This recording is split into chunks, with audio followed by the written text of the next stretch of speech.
Tonight, we're diving into a gentle impossibility, the long, quiet story of a boy who was given his whole life over again, and who this time remembered every step of it before he took it. Imagine Harry Potter at the very edge of things, at the threshold where one life ends, and imagine that instead of going on, he woke small and new in a cradle in Godric's Hollow. On a warm night in the summer of 1980, with his mother and father alive in the next room, and every memory of what was to come still folded quietly inside him. Settle in now, let your shoulders soften, and let the room around you grow dim and warm. There is nothing here to solve and nothing here to fear, only a slow, steady telling meant to carry you toward rest. Over the next 20 chapters, we will follow him without haste through a second beginning, through a childhood truly loved, through old dangers met by someone who already knew their shape, and through a war fought softly enough that far fewer had to fall.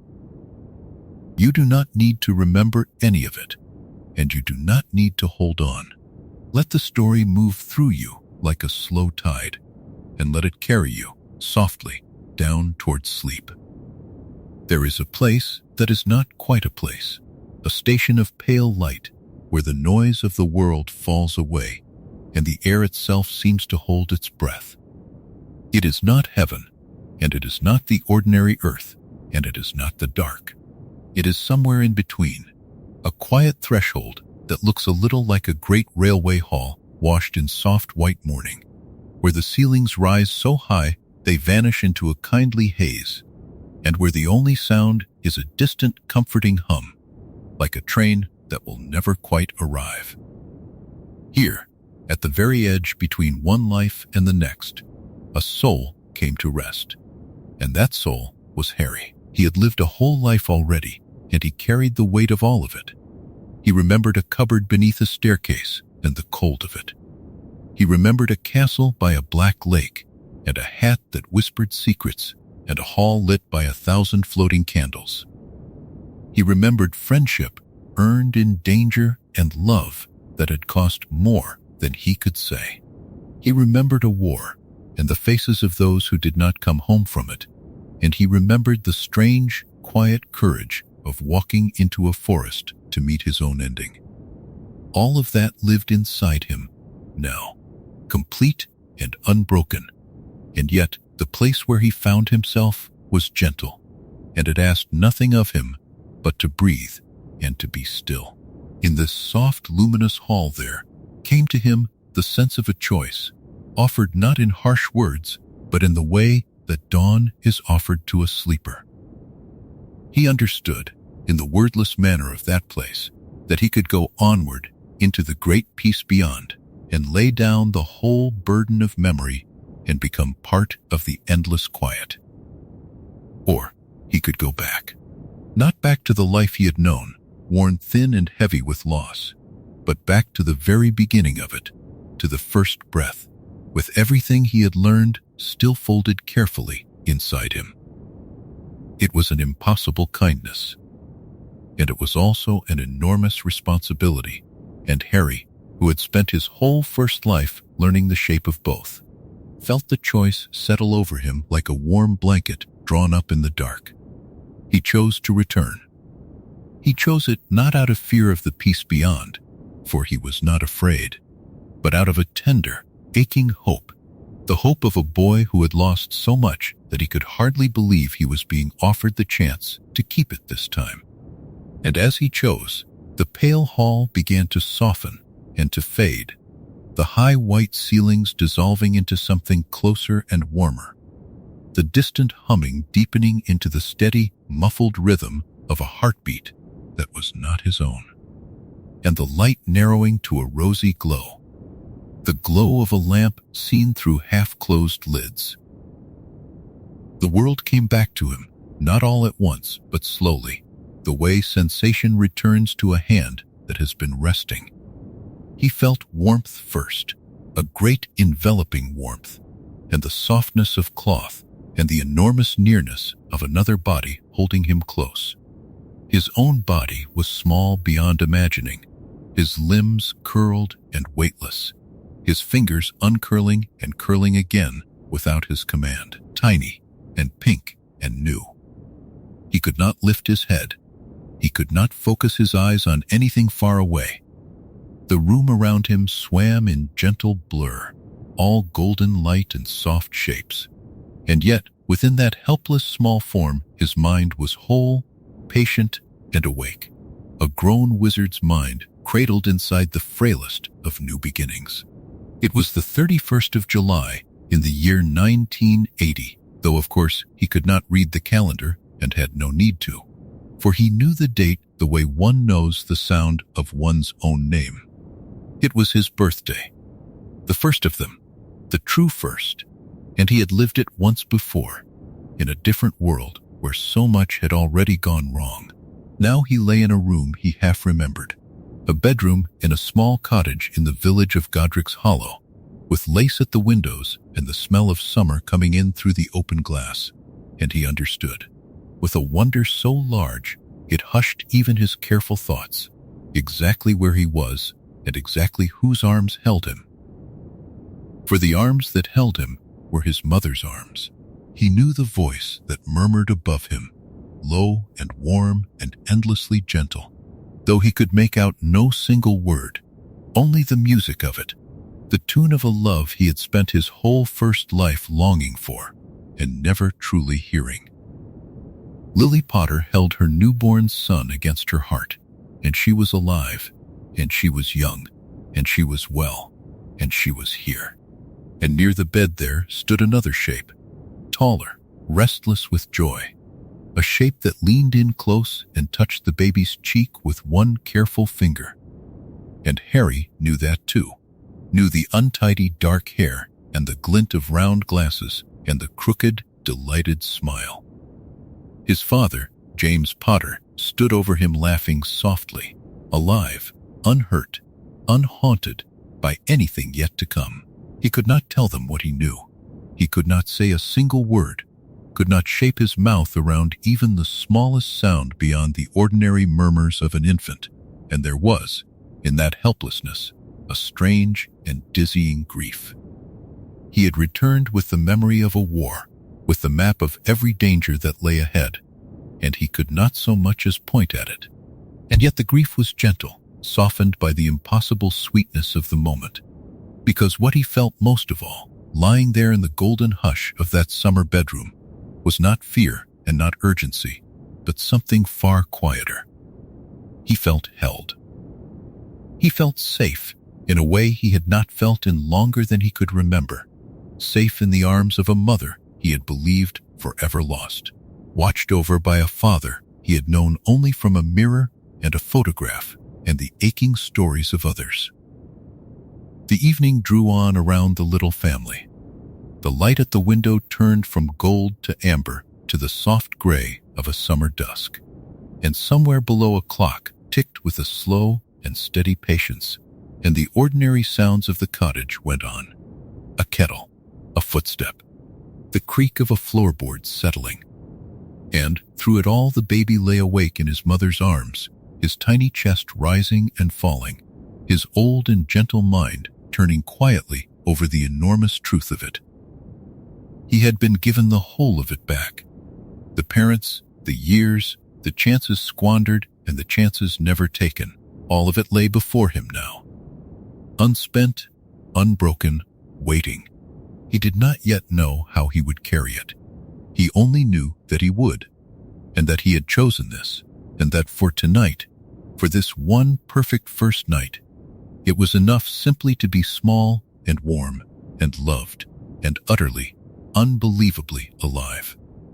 His eyes grew heavy at last, as even old souls in new bodies must yield to sleep, and the room blurred softer still, and his mother's heartbeat became the whole of the world, slow and steady and near. He slept his first true sleep, a sleep without dread, and above him his parents watched their sleeping son with all the tenderness of people who did not yet know how nearly they had lost him, and how nearly he had lost them.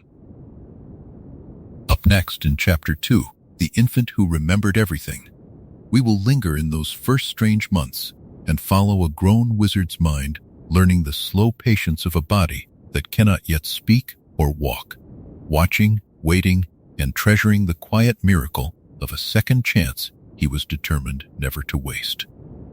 Rest now, and let the story carry you gently onward into the soft, unhurried days that lie ahead. The days that followed that first night settled into a rhythm as soft and as sure as breathing, and within that rhythm, Harry began to learn the strangest lesson of his second life, which was the lesson of patience. He had a grown wizard's mind, whole and unhurried, and it lived now inside a body that could do almost nothing at all. He could not speak. He could not sit up on his own. He could not turn himself over, nor reach with any accuracy for the things that drifted before his eyes, nor tell the two people he loved most in all the world a single word of what he knew. And so, gently, without struggle, he taught himself to wait. Waiting, he discovered, was not an emptiness, but a kind of quiet work. Each day the little cottage in Godric's Hollow opened around him like a familiar book, read once before, and now read again more slowly, and he lay at the center of it and watched. He watched the light travel across the nursery ceiling, pale at dawn and golden by afternoon and blue in the failing evening. And he learned the hours by it the way a sailor learns the sky. He watched the shadows of the birch tree outside the window shift and lengthen. He watched dust drift in the sunbeams, and he found that he could lie for a long while and simply follow one bright speck as it turned, and be content. Most of all, he watched his parents. This was the sweetest of all his watching and the most careful, for he was cataloging them, storing away every small thing he had never been allowed to know. He learned the particular way his mother hummed when she moved about the kitchen below, a low wandering tune that had no name and needed none. He learned that his father could not pass the cradle without stopping, that James Potter would lean in with his untidy hair falling forward and his glasses slipping down, and would make a soft, foolish sound at his son, delighted by nothing at all, delighted simply that the baby existed. Harry, from within his small body, would look up at that ridiculous fond face and feel a happiness so large and so quiet that it seemed to fill the whole room. And underneath the watching, always, ran the deeper current of what he knew. He carried within him the entire shape of the years to come, every danger and every grief laid out in order like stations along a line he had already ridden once. He knew the prophecy that hung over this house, even now, though its full weight had not yet fallen. He knew the name of the one who would come hunting, and he knew the season of it, and he knew, with a calm that surprised even himself, that he had time. That was the great gift folded inside the helplessness. He could not act, not yet, but the thing he most needed to change was more than a year away, and a year, to a mind as patient as his had become, was room enough to plan. So he began, in the long soft hours of his infancy, to think it through. He could not write and he could not speak, but he could remember, and he could arrange his remembering with great care, turning the coming events over one by one and asking himself how a baby, of all powerless things, might bend them. It was a curious and gentle labor, done entirely in silence, in the warm dim of the nursery while the household slept, and it never once frightened him, for he approached it the way one approaches a familiar puzzle by a low fire, without haste and without dread. There were moments, of course, when the wonder of it overtook the work. He would be lying in his mother's lap in the evening, wrapped warm against the coming autumn, and she would tip her face down to his and speak to him in that low musical murmur, and the sheer impossible fact of her would wash over him anew. In his first life, he had known her only as a green light and a scream half remembered, as a face in an old photograph, as a voice at the very edge of a dementor's cold. Now she was here, whole and warm and near, and she smelled of lavender and of the herbs she kept in the kitchen, and her hair fell about him like a curtain, shutting out the whole hard world. The ache of that, the grief of everything he had once been denied, met the wonder of everything he now had, and the two together made something in his small chest go very still and very full. He learned the others too, the friends who came and went through the cottage in those days. He came to know the tread of visitors on the stair, the different weights and rhythms of them, and though he could not yet fix names to every voice, he understood that his parents were not alone. A quiet company gathered around them in the evenings, keeping watch in ways the baby only half glimpsed, and he sensed even then the beginnings of the order that stood against the dark. He filed it all away, every face that leaned over his cradle, every voice that softened to speak to him, went into the careful storehouse of his patient mind, to be matched later against the map he carried.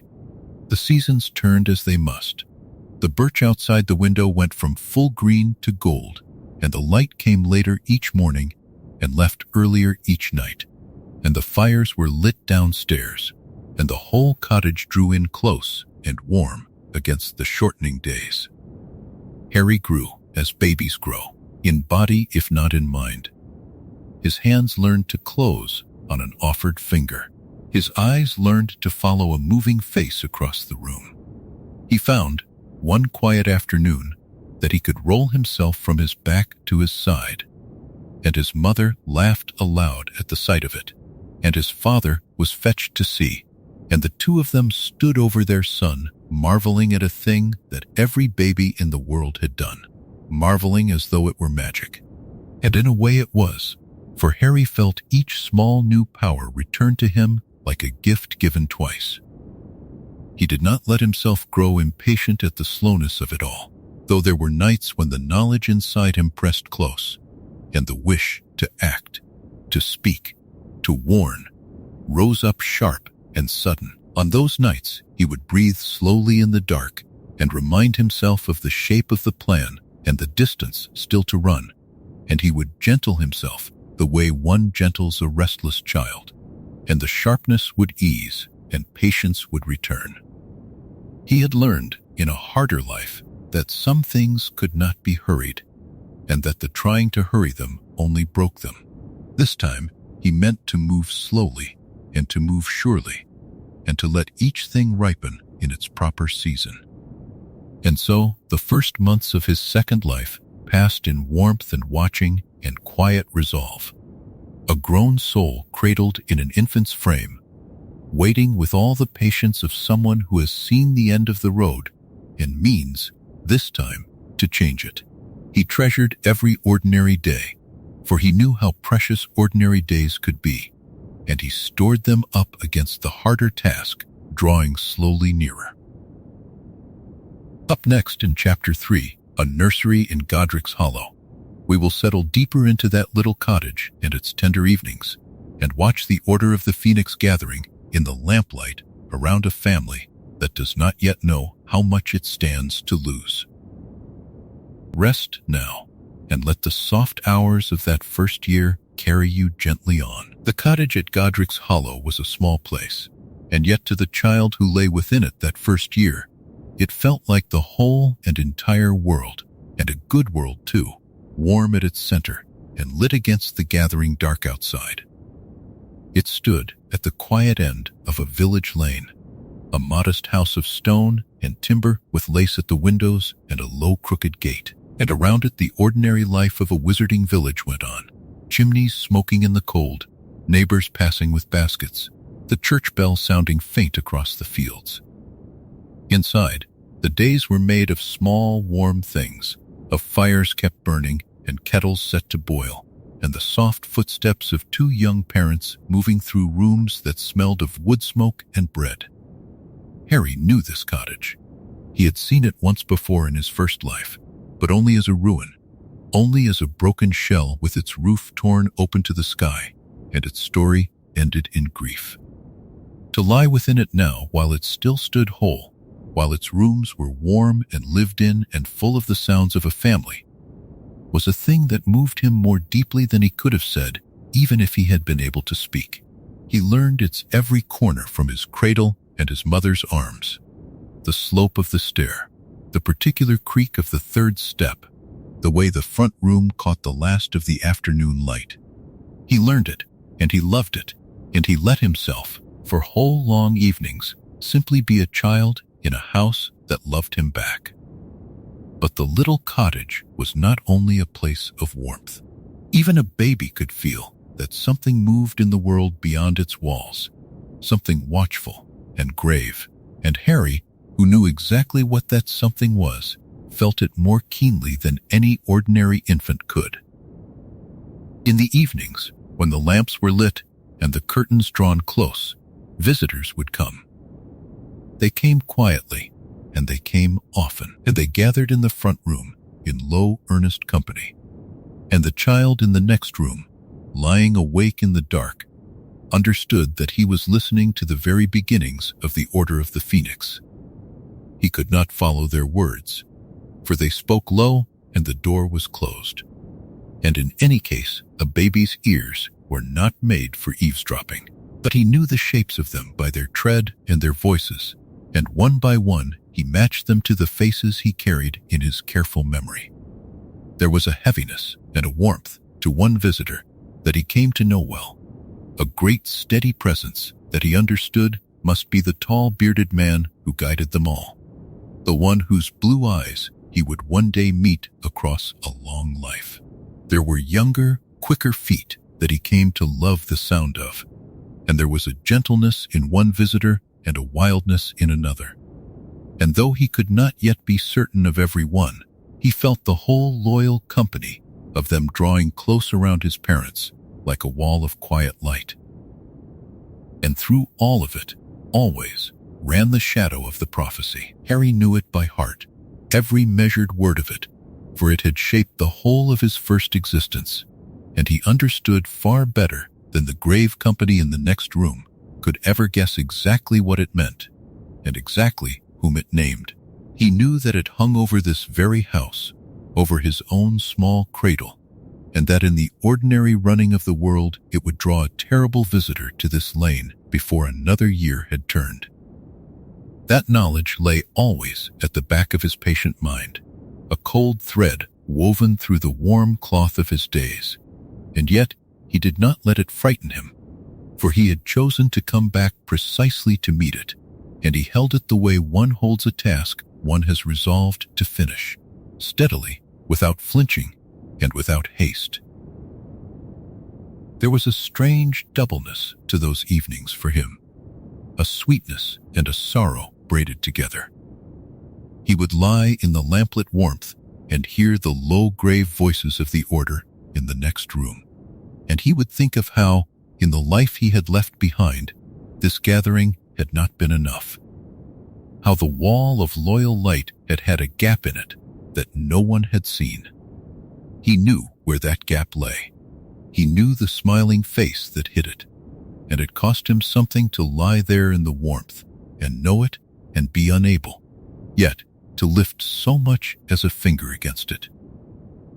But he reminded himself, as he had learned to do, of the seasons still to come and the distance still to run, and he let the sorrow settle back into patience. The tenderness of those ordinary evenings was almost more than his old heart could hold. His mother would come to him when the visitors had gone, when the fire had burned low and the house had grown quiet, and she would lift him from the cradle and carry him to the window and show him the night. She would murmur to him of the stars, or of nothing at all, her voice a low, unhurried music, and he would look up at her face in the dimness and feel the whole ache of his first orphaned life gently, slowly loosening. His father would come and stand beside them and rest a hand upon the baby's small back, and the three of them would stand together at the window in the dark and the quiet, a small family whole and unbroken. And Harry would think that he had never in either life known anything so precious as an ordinary evening such as this. He came to treasure the plainest moments most of all, for he had learned in the hardest possible way how quickly plain moments could be taken. He treasured the way his father laughed too loudly at his own jokes and had to be hushed. He treasured the smell of his mother's hair and the warmth of the fire and the sound of rain against the lace-hung windows on the wilder autumn nights.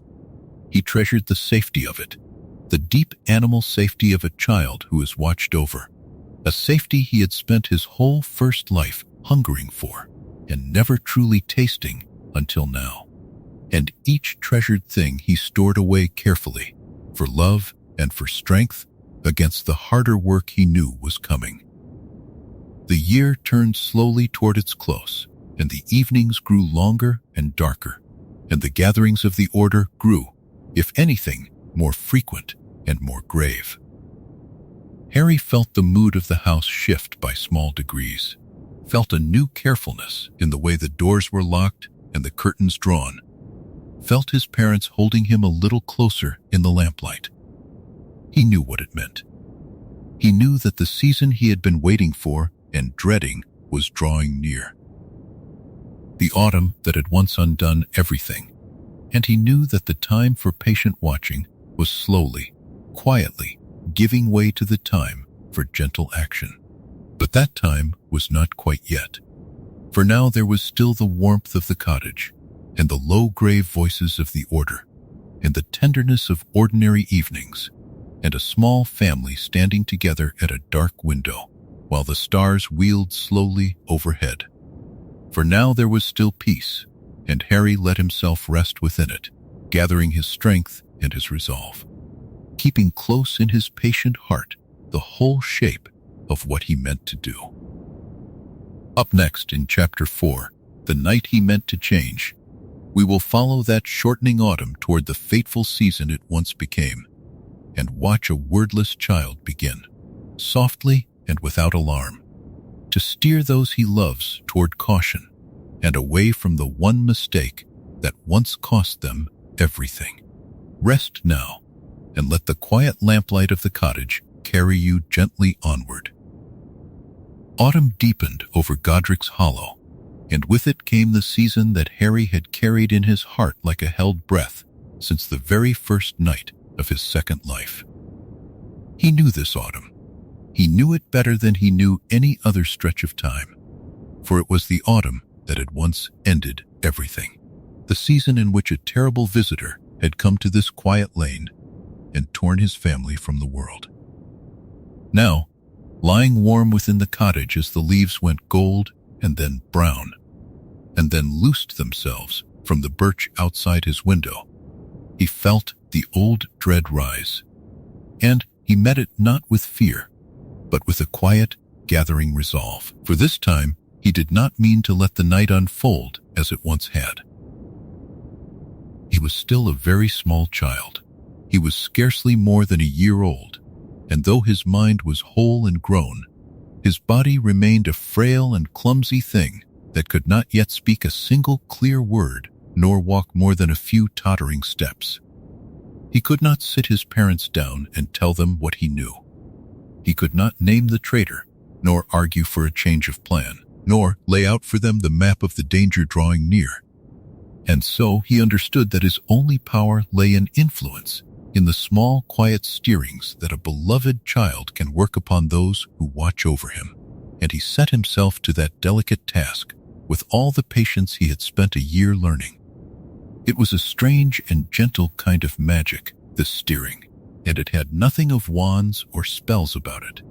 It was made instead of small things, of the ways a baby can turn a household's attention without ever seeming to try. He learned that if he grew fretful and would not settle except in a certain room, his parents would linger there, and conversations would happen there, and choices would be weighed there rather than elsewhere.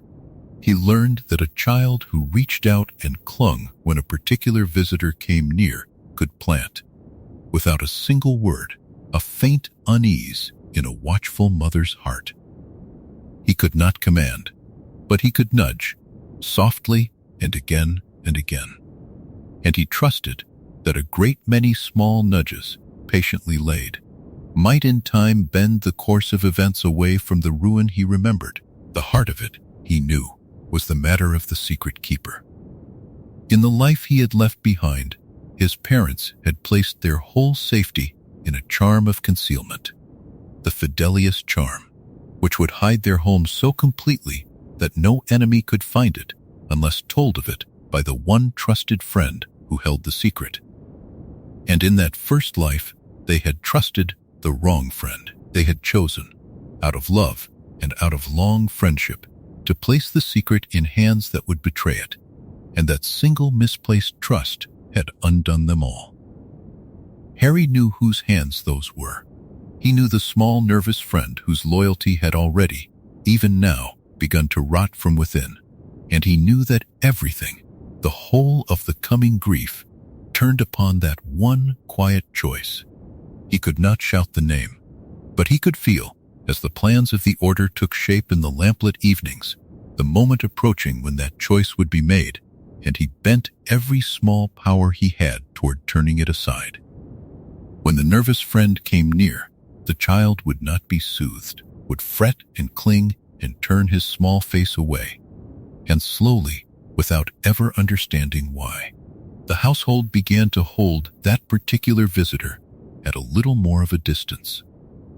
When the tall, grave guide of the order sat near the cradle, or when the wilder, more loyal of his father's friends leaned in to make the baby laugh, Harry would grow calm and bright and easy. And something in his parents softened toward those figures and drew them closer.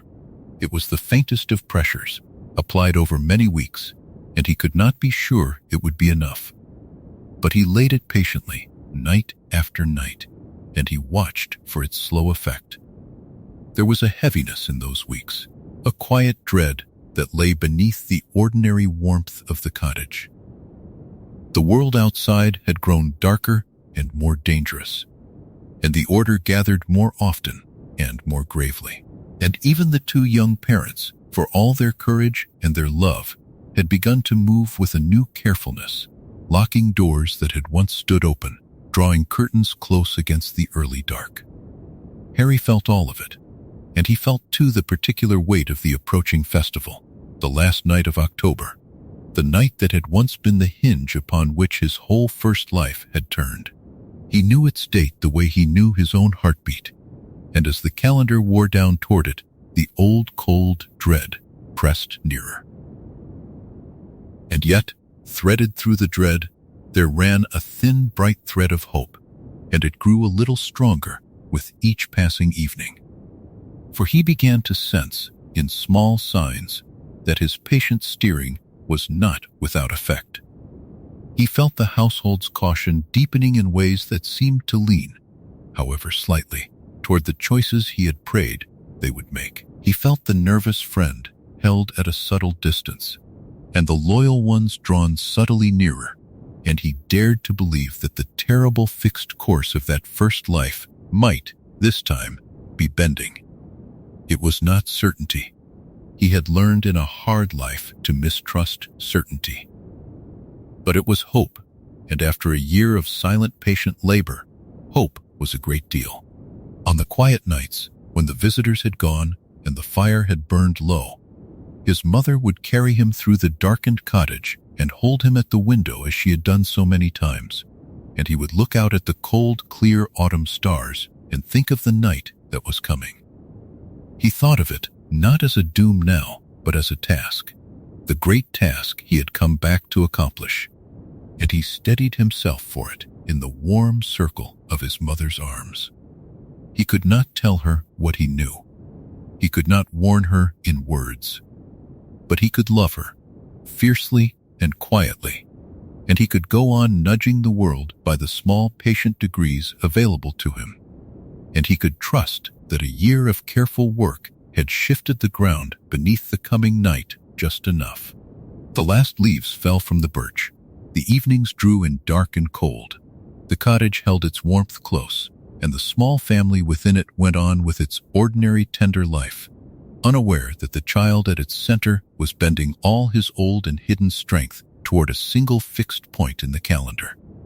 Harry lay awake in the dark and counted the days as they narrowed, calm in his resolve, gathering himself, waiting for the night he had crossed the threshold of death itself to change. And though the dread was real, so too was the hope, and the hope, at last, was winning. Up next in Chapter 5, The Rat Undone, we will follow that fateful autumn to its hinge and beyond, and watch the betrayal that once destroyed everything quietly foreseen and gently unraveled. The secret kept safe, a loyal friend spared his terrible mistake, and a family that lives on into the dawn. Rest now, and let the last calm nights of that autumn carry you softly toward the turning of the tale. The autumn of 1981 settled over Godric's Hollow the way a slow tide settles over a quiet shore. And inside the little cottage, a child, who was not truly a child, lay very still and listened to the house breathe around him. Harry knew, in the deep and patient way that had become his whole manner of being, that the season now unfolding was the season that had once undone everything. He had carried the memory of it across the threshold of death and back again, and now he watched it approach not with terror, but with the calm resolve of someone who had rehearsed a single careful movement 1,000 times in the dark.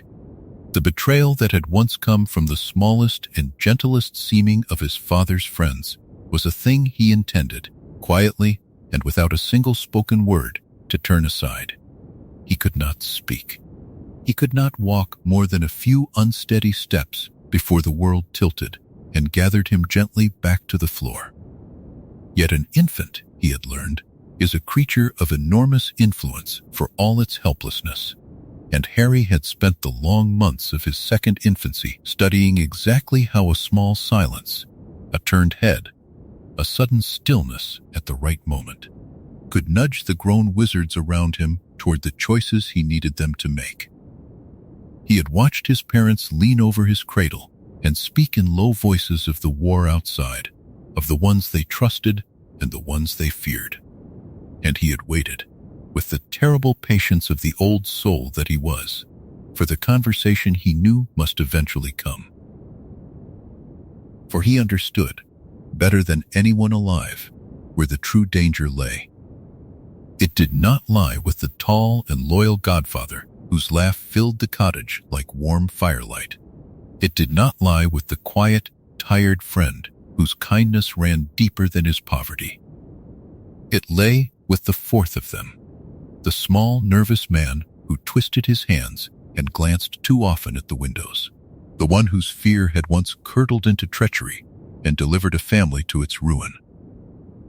Peter Pettigrew moved through the house that autumn as he always had, unremarkable and mild. And only the child in the cradle knew what he would become if the wheel of the world were left to turn as it had turned before. So Harry set about the slow and delicate work of changing it. When his father spoke of the charm that could hide them, the great and secret enchantment that would bind their safety to the keeping of a single trusted heart, Harry made himself the picture of contentment in the arms of the tall godfather, and restless and fretful whenever the small, nervous man drew near. It was a subtle thing, so subtle that no one remarked upon it, and yet the seed of unease was planted. A mother watches where her child is easy and where her child is troubled, and Lily, who missed very little, began without knowing why to keep the baby a little closer whenever the fourth friend came calling. The plan that had once doomed them had been a clever thing, too clever by half.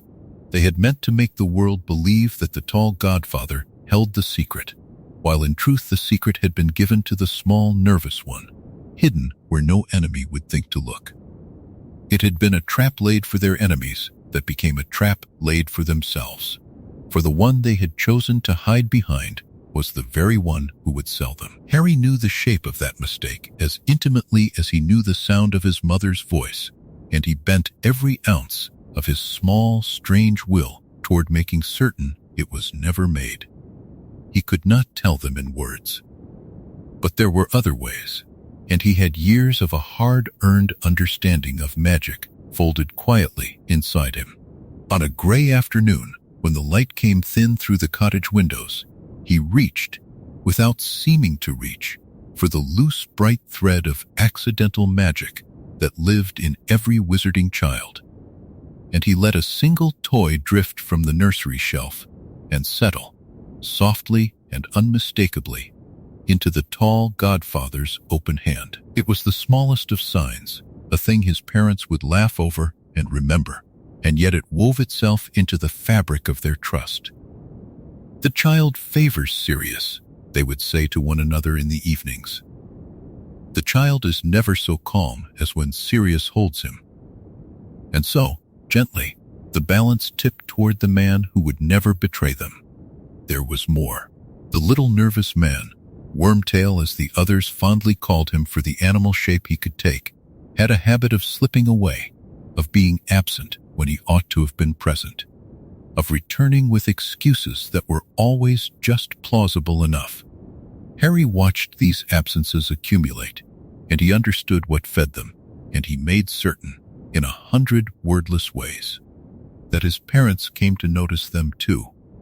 A baby that would not settle until a certain guest had gone. A restlessness that lifted the moment the door closed behind the small, twitching figure. It was not proof of anything, and no one accused. And yet, the warmth that had once wrapped the fourth friend began quietly to cool. By the time the decision was truly made, the truth of it had already shifted onto safer ground. The great concealing charm was cast, and this time the secret of the cottage was not entrusted to the trembling hands that would drop it. This time it was bound to a heart that would sooner break than open. Harry, lying in his cradle beneath the soft weight of the enchantment as it took hold, felt something ease in his chest that had been clenched tight since the moment he had drawn his first new breath. The trap that had killed him once was springing shut on empty air. The night that had once come with green light and a high cold laugh drew near, and the small nervous man, finding himself no longer the keeper of anything worth selling, no longer trusted with the one secret that could buy him safety among the wicked, found the ground beneath his treachery quietly gone. There was nothing for him to deliver. There was no door for him to open. The betrayal that had unmade a family had been unmade in its turn, undone thread by patient thread by a child who could not yet say a single word aloud. And so the last night of October passed over Godric's Hollow, and no terror came to the cottage door. The candles guttered low and were lit again. The tall godfather stayed late and told stories that made the walls ring, and the quiet, tired friend laughed with him, and the small, nervous man was not there at all, having slipped away into a darkness that no longer had any use for him. Lily carried Harry up the narrow stair when the hour grew late, and James followed with a hand resting light upon her shoulder, and the child in her arms looked up at the two living faces bent over him, and felt a joy so large and so strange that it had no bottom to it. He had changed the night he had meant to change. The rat was undone, and his parents were alive, and the second beginning he had been given had not been wasted after all. Sleep came for him then, real and warm and safe. The sleep of a child in a house that would still be standing in the morning. Outside, the wind moved gently through the graveyard and the hedges, and the war went on somewhere far away. But here, in this one small lit room, the worst had not happened, and would not. Up next in Chapter 6, A Childhood Truly Loved, we'll follow Harry as he grows not in a cupboard beneath the stairs, but in a home full of warmth, learning the strange and tender grief of finally having everything he was once denied. The years that followed unfolded slowly, the way a warm morning unfolds when there is nowhere in the world one has to be. And Harry moved through them as a child moves through a long and gentle dream. He grew in a house full of love. It was such a simple thing to say, and yet for him it was the most astonishing fact of his whole strange existence. Because in the life he carried folded inside him, he had grown in no such place at all. He had grown in a narrow cupboard beneath a staircase, in the cold house of relations who did not want him, where love had been rationed to nothing, and where he had learned very young that he was a burden to be tolerated rather than a child to be cherished. And now, impossibly, he woke each morning in a room that was his own, in a home where the very air seemed to hum with the fact of his belonging. There was a strange grief in it, at first, that no one but Harry could have understood. To be given a thing you have hungered for all your life is not always a simple joy. Sometimes it aches, precisely because you know the shape of its absence so well. He would sit in his mother's lap while she read to him in the long golden light of the afternoons, her voice moving softly over the pages, her fingers stroking absently through his untidy hair, and he would feel his throat tighten with an emotion he could not have named for anyone else. He was mourning, even as he was happy.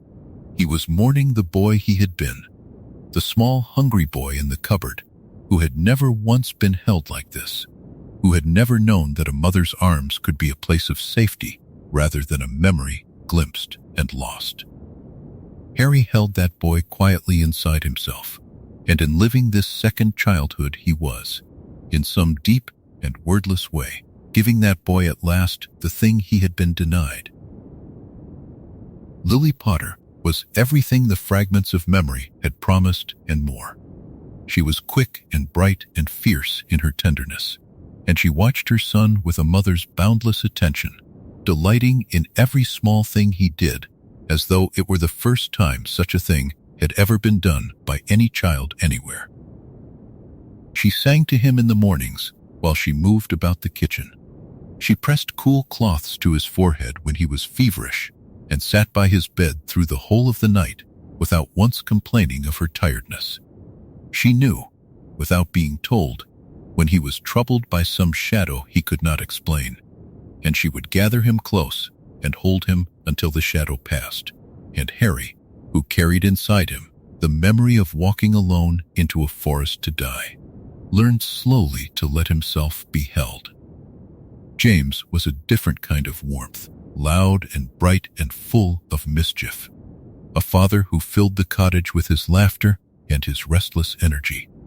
He carried his son on his shoulders through the lanes of Godric's Hollow and named the birds and the trees and the little shops for him. He conjured small, harmless wonders in the evenings to make the boy laugh, sparks that danced and faded, shapes that chased one another across the ceiling before the fire. He was young still, younger than Harry in his hidden years had ever quite imagined his father being, unbroken by the war that in another life had swallowed him whole. And Harry watched him with a love that was complicated by knowledge, loving him fully in the present while carrying the silent memory of a father he had known only as a name on a headstone and a face in an old photograph. It was the ordinary evenings that undid him most, the ones that held no drama at all. The four of them gathered around the table, for the tall godfather and the quiet, tired friend were forever coming and going, treating the cottage as a second home.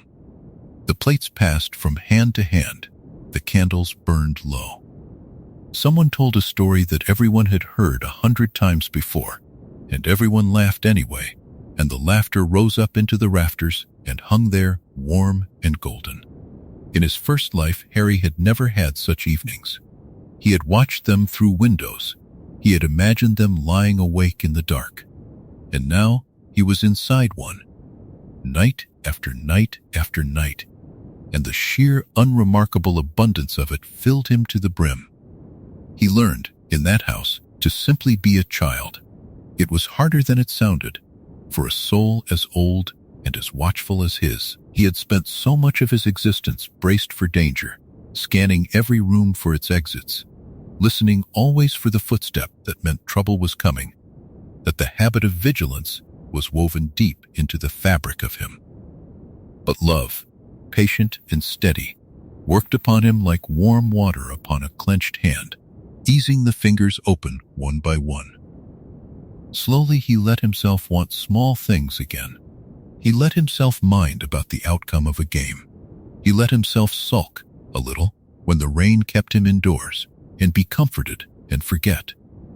These were the small luxuries of a childhood that had never before been his, and he took them up one at a time, marveling quietly at each. There were moments, of course, when the two lives inside him pulled against one another. He would reach for a spoon with the instinct of a grown wizard, and remember, just in time, that his hand was too small and clumsy, yet to be trusted with such precision. He would understand a joke he was far too young to understand and school his face into blankness. He would feel a flash of old grief or old rage rise up from the buried years and press it gently down, so as not to frighten the two people who loved him and who could not possibly have guessed what lived behind his bright green eyes. It was a delicate balancing, this being at once an infant and an ancient thing, and it cost him a constant quiet effort. But it was an effort he paid gladly, 1,000 times over, for the privilege of these days. His mother would find him sometimes gazing at her with an expression too grave and too knowing for his years, and she would tilt her head and ask him softly what he was thinking, as mothers do, not expecting an answer. And Harry, who could not have told her even if he had the words, would only reach up and pat her cheek with one small hand, and she would smile and kiss his palm and carry him off to bed. He was thinking in those moments that he would give anything, that he had in fact already given a kind of everything to keep her exactly here, alive and warm and singing in the kitchen in the morning. He was thinking that this, all of this, was the reason he had come back. And so the seasons turned over the cottage at Godric's Hollow, and the boy who had once had nothing was folded day by day into a love so complete that even his grief for the past began at last to soften at its edges. He was cherished. He was safe. He was, for the first time in either of his lives, simply and wholly a child who was wanted. And he held that knowledge close, the way one holds a small warm light in the dark, and let it fill the empty places in him one gentle day at a time. Up next in Chapter 7, Small Magics Kept Secret, we'll watch as Harry, still only a toddler, learns the delicate art of hiding the wandless power and grown-up understanding that live inside him, careful never to frighten the family he has come so far to protect. There is a particular difficulty that belongs to no ordinary child, and Harry lived inside it every single day.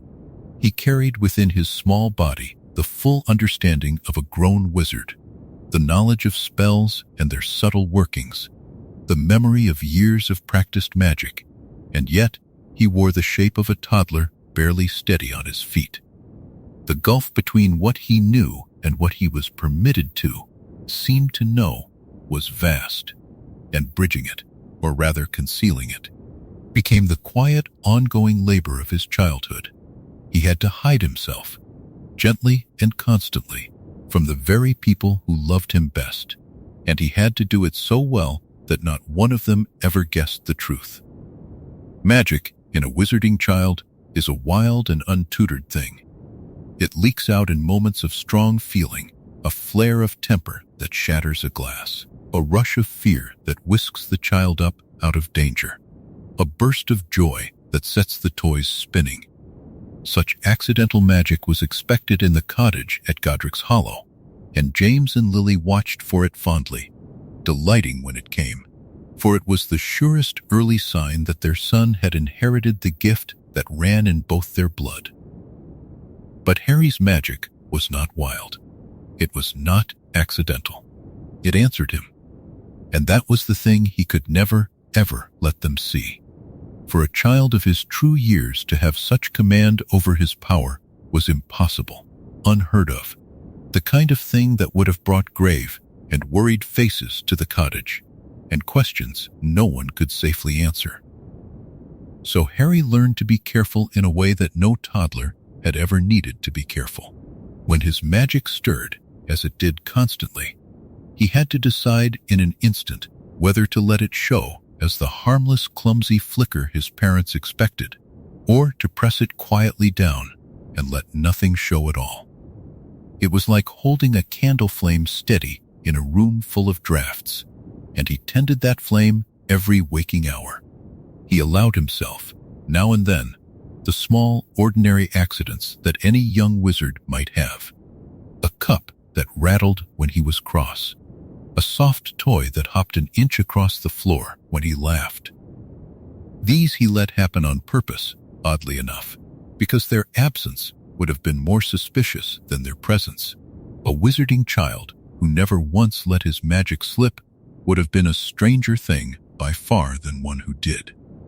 So Harry performed a kind of gentle theater, staging the accidental magic that a boy his age ought to have, while hiding entirely the deliberate, shaped, knowing magic that he was truly capable of. It was a delicate art, and he grew skilled at it. And no one ever suspected that the small flickers they smiled over were rehearsed. The harder thing to hide was not the magic, but the understanding. A toddler is not supposed to comprehend the low, serious conversations of adults, and Harry comprehended all of them. He would sit on the hearthrug with a wooden toy in his hands, apparently absorbed in nothing at all, while his parents and their friends spoke in careful voices of the war, of who had been lost and who still stood, of the shifting shape of the danger that pressed upon them all. He drank in every word. He fitted each new detail into the vast map of knowledge he already carried, comparing what he heard with what he remembered, marking the small differences that his own quiet interventions had already made. And through it all he had to keep his small face empty and his eyes vague, to give no sign that the words meant anything to him beyond meaningless music. It was a lonely thing, this hiding, and Harry felt the loneliness of it keenly, even in the midst of all that love. He could not share the truest part of himself with anyone. He could not tell his mother the thoughts that moved behind his grave green eyes. He could not warn his father of the things he knew were coming, not in words, not yet.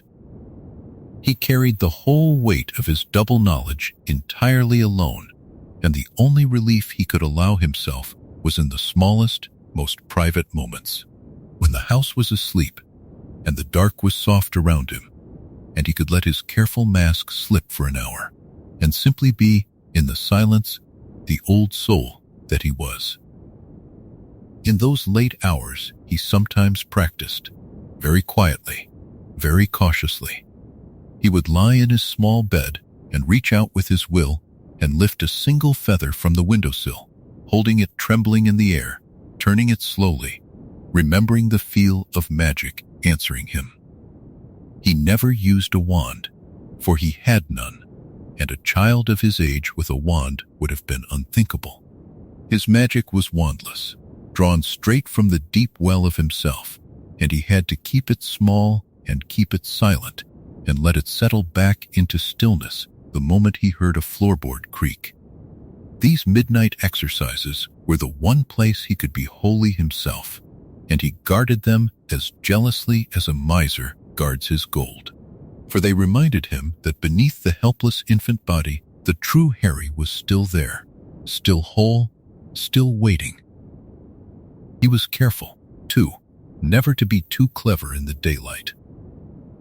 A child who learned to speak too soon, who walked too steadily, who understood too much, would draw exactly the kind of attention he could not afford. So Harry paced himself. He let his first words come at the ordinary time, and he chose them to be ordinary words, Mama and Papa, and the names of familiar things, though inside him a whole vocabulary strained to be spoken. He stumbled when he walked, a little more than he truly needed to, and let himself be caught and steadied and laughed over. He asked the simple questions a small child asks, and hid the questions that would have chilled the blood of anyone who heard a toddler frame them. In every visible way, he made himself perfectly, reassuringly ordinary, and only he knew what an effort that ordinariness cost. There was a mercy in it, though, that Harry came to recognize. The very hiding that isolated him also protected the ones he loved. If they had known what he was, if they had understood the burden he carried and the dangers he saw coming, their happiness would have curdled into fear. They would have looked at their son and seen not a child to be cherished, but a mystery to be worried over, a strangeness in their midst. By keeping his secret, Harry kept their peace. He let them have the simple joy of raising an ordinary beloved boy, and he took upon himself, silently, all the weight of what he knew. It was a gift he gave them, without their ever knowing it was given, and giving it was its own quiet kind of love. And so the toddler in the cottage at Godric's Hollow grew, seeming ordinary, being anything but, tending the small flame of his hidden self through all the long bright days. He hid his power, and he hid his knowledge, and he hid the great grave patience that lived behind his eyes. And he did it all so that the people he had crossed death itself to save could sleep untroubled through the night. It was a heavy secret for so small a child to carry, and he carried it without a single stumble, waiting for the years to catch up to the soul that already knew so much. Up next in Chapter 8, the Godfather and the Werewolf will gather close around the two men who make Harry's family whole. The living Godfather, whose laughter fills the house, and the gentle friend, whose kindness runs deeper than his sorrows. If the cottage at Godric's Hollow was the warm heart of Harry's second childhood, then the two men who came and went through its door as freely as family were the arms that widened that heart and made it whole. Sirius Black and Remus Lupin belonged to the little house almost as surely as its own walls did, and Harry, who had known each of them in his first life only as a fleeting, hard-won treasure snatched from the jaws of loss, now had them both, alive and unbroken, woven into the ordinary fabric of his days. Sirius was a bright wildness that filled every room he entered. He was young and handsome and full of a reckless joy, the kind of man who arrived at the cottage on the wildest of enchanted motorcycles and swept his godson up into the air before he had so much as crossed the threshold. In the life Harry carried folded inside him, this same man had been a ghost of himself, gaunt and haunted, worn thin by 12 years in a place of despair for a crime he had never committed. Harry had known him only briefly and had lost him too soon, and the grief of that loss had been one of the deepest wounds he carried. And now here he was, whole and laughing, the laughter ringing off the rafters, entirely untouched by the long imprisonment that in another life had all but destroyed him. For the betrayal that had once sent him into the dark had never happened. The rat had been undone, and Sirius Black had never been blamed for it. And so he lived on as he was meant to live, free and warm and gloriously alive. He was, in every sense that mattered, a second father to Harry, or perhaps a favorite uncle, the one who spoiled and delighted and stirred up mischief. Where James was the steady daily warmth of home, Sirius was the burst of holiday. The arrival that meant something wonderful was about to happen. He carried Harry through the lanes on his shoulders and taught him the names of the constellations, tracing them across the night sky with one long finger, telling him without any hint of vanity that he himself was named for a star. He conjured great shaggy shapes of light to bound across the garden and set the boy shrieking with laughter. He was, Harry understood, with a quiet ache of gratitude, exactly the godfather he had been promised and never fully had, and now, impossibly, had at last. Remus was a gentler presence, quieter, threaded through, with with an old and patient sorrow that never quite left his eyes. He was the scholar among the friends, the one who read and thought and chose his words with care, and his kindness was of the deep and steady kind that asks nothing in return. Harry knew the burden that Remus carried, the affliction that came upon him with the full moon and turned him, for one terrible night each month, into something he feared and hated. He knew, too, how much shame and loneliness that affliction had cost him across the years, how it had made him always a little apart, always braced for rejection. And so, Harry loved him with a special tenderness, and in his small, wordless ways tried to show him that here, in this house, he was wanted exactly as he was. The two men together, with James, made up the last of what had once been called the Marauders, the four friends of their school days, though now they were three, for the fourth had slipped away into the dark where he belonged. They were older now than they had been in their reckless youth, and the war had taught them caution, but the old bond between them was unbroken, and when they were together, the years seemed to fall away. They finished one another's sentences. They teased one another mercilessly and forgave one another instantly. They had a whole private language of glances and half-smiles built up over a lifetime of friendship, and Harry, watching from the hearthrug, drank in the sight of it with a happiness that ran very deep. In his first life, these men had been shattered and scattered, lost to death and grief and misunderstanding. Here they were whole. Here the friendship had survived. And he had helped, in his small, quiet way, to keep it so.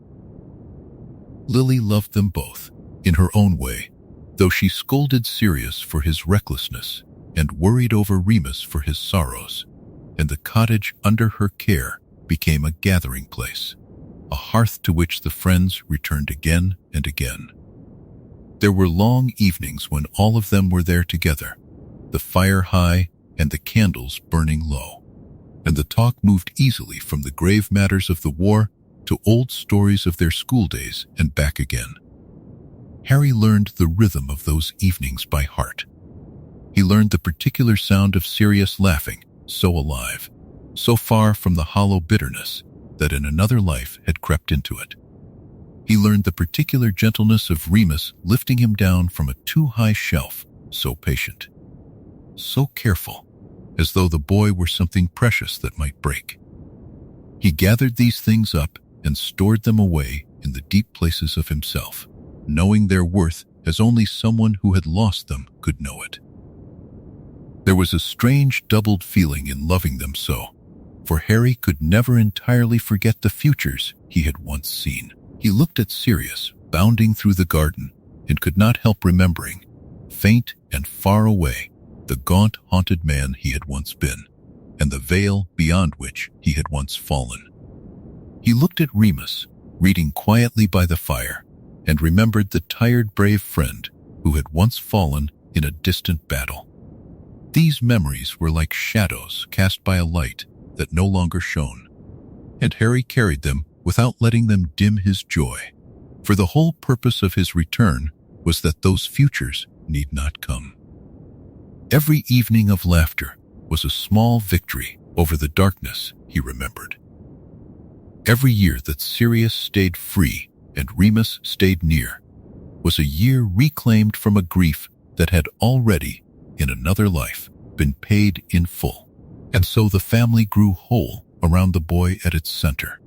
A family not only of parents, but of the chosen kind, of the friends who become as close as blood. Harry had godfather and gentle guardian, mother and father, a house full of laughter and a hearth that never went cold. He had, in short, everything that the small, hungry boy in the cupboard had never so much as dared to imagine, and he held it all with a quiet reverence, tending it as carefully as he tended the secret of his hidden self. The men who might have been lost were found.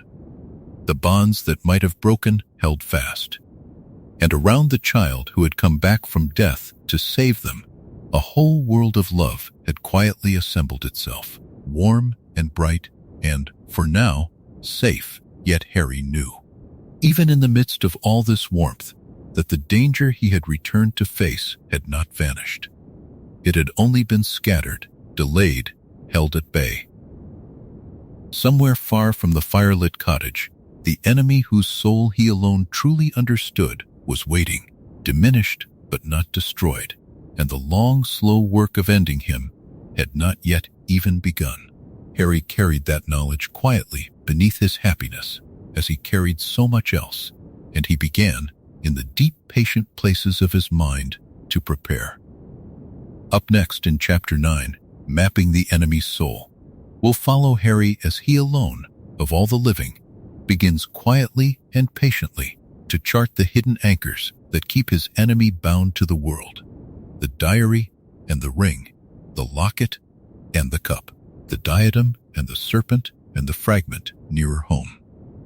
Chapter 9, Mapping the Enemy's Soul. In the years that followed, while the cottage at Godric's Hollow settled into a rhythm of quiet mornings and unhurried evenings, Harry carried within him a secret that no other living soul possessed. He alone knew, with the certainty of one who had already walked the whole terrible road, exactly what held Lord Voldemort to the world of the living. He knew that the Dark Lord had not simply feared death, but had torn his own soul into pieces and hidden them away, one by one, in objects chosen for their meaning and their power. This knowledge had come to him too late in his first life, and had cost the world a great deal to gather. Now he held it from the very beginning, and he meant to use it slowly, carefully, and without alarming anyone he loved.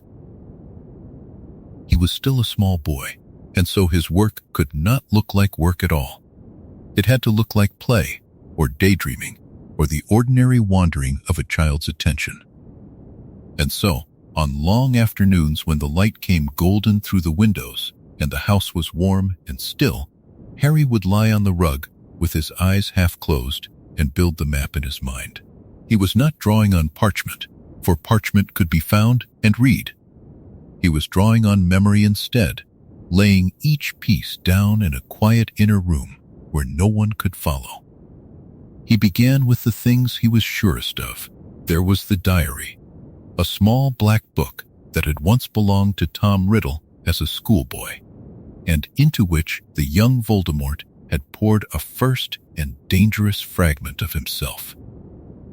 Harry knew where it would be kept for years to come, in the possession of Lucius Malfoy, who did not truly understand the thing he guarded. He knew, too, the harm it would one day do if it were slipped into innocent hands, and he set that knowledge aside like a stone he would return for. Then there was the ring, the heavy gold ring set with a black stone, hidden beneath the floor of a ruined shack in the village of Little Hangleton, where the Gaunt family had once lived in poverty and pride. Harry remembered the ring for the cruelty of its enchantments, for the way it had wounded a great man who touched it without care. He held that memory gently, promising himself that this time no one he loved would reach for it unprepared. There was the locket, a heavy golden locket that had belonged to Salazar Slytherin himself, hidden in a cave by the sea, guarded by dark water and darker magic. Harry remembered the taste of despair in that place, the cold and the thirst, and he folded the memory away with special care, for he did not wish to carry its weight into the sunlit rooms of his childhood.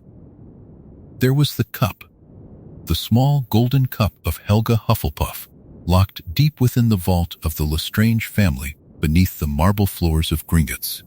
And there was the diadem, the lost crown of Rowena Ravenclaw, tucked away in a vast and forgotten room within the castle of Hogwarts, a room that appeared only to those who truly needed it and vanished for everyone else. And then there was the snake, the great serpent Nagini, who would one day become the most living of all the anchors, a creature that moved and hunted and obeyed. Harry knew that the snake had not yet been made into what she would become, and this comforted him, for it meant that at least one thread of the terrible tapestry had not yet been woven. Last of all, and hardest to look at, there was the fragment nearer home.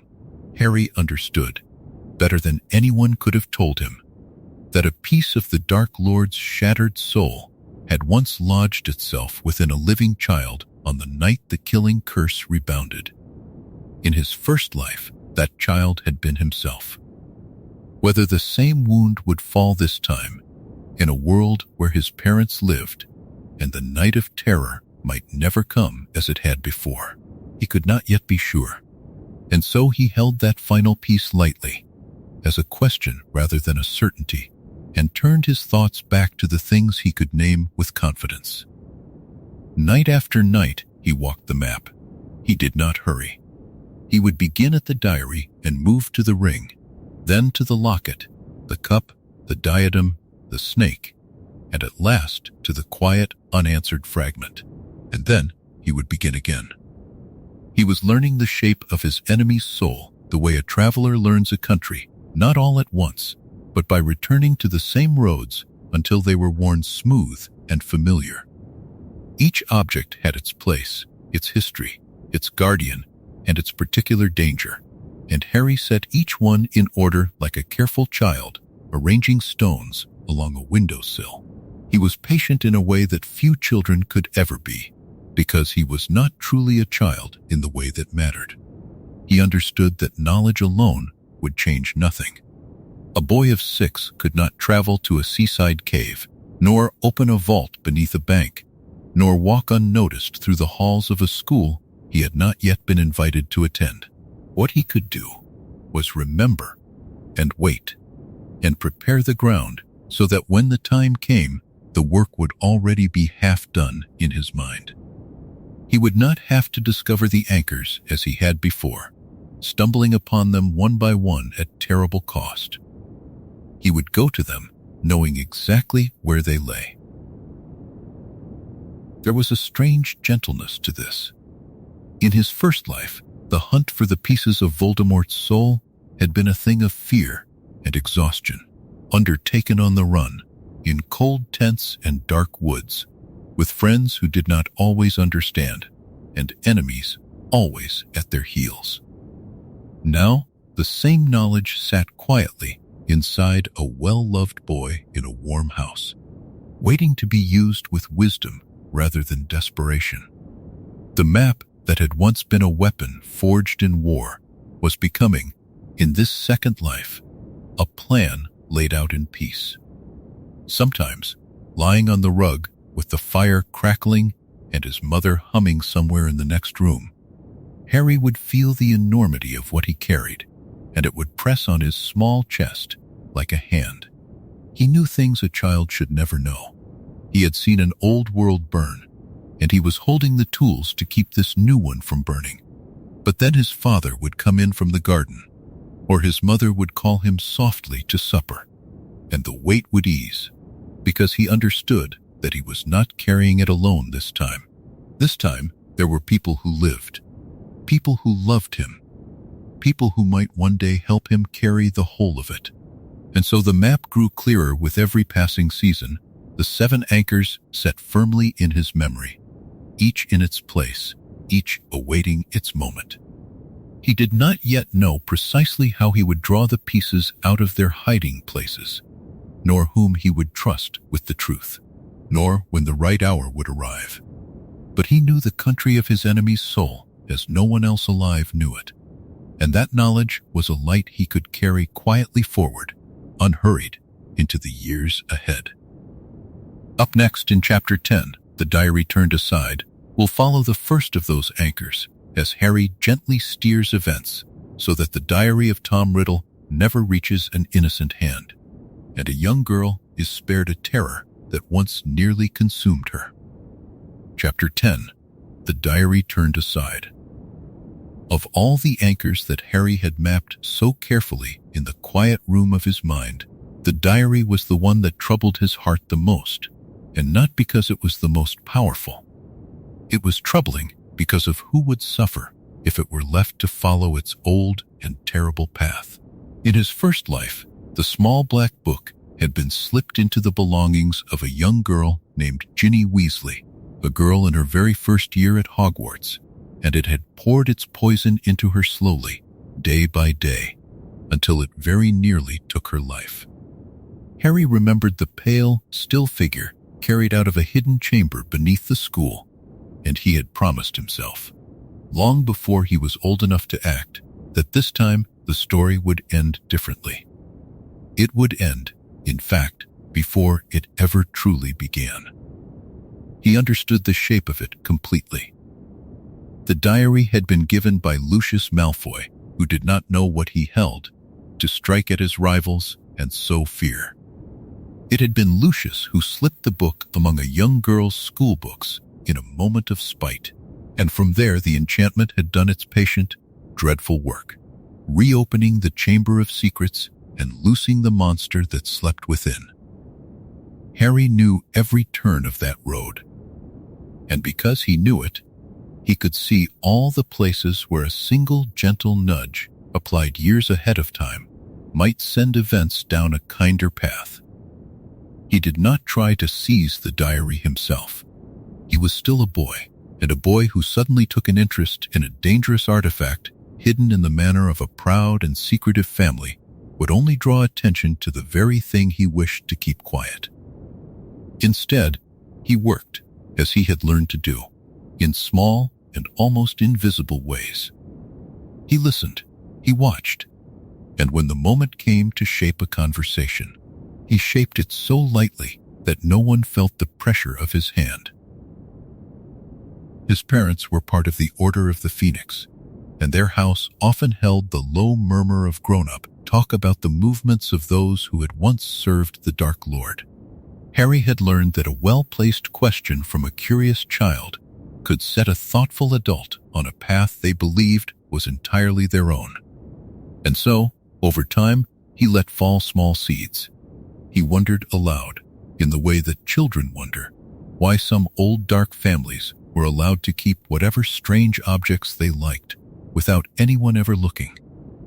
He asked, with wide and innocent eyes, whether it was really safe that no one checked what dangerous things might still be lying about in the great houses of those who had followed Voldemort. He was careful never to name the Malfoys, never to name the diary, never to say a single word that a grown person might remember as odd.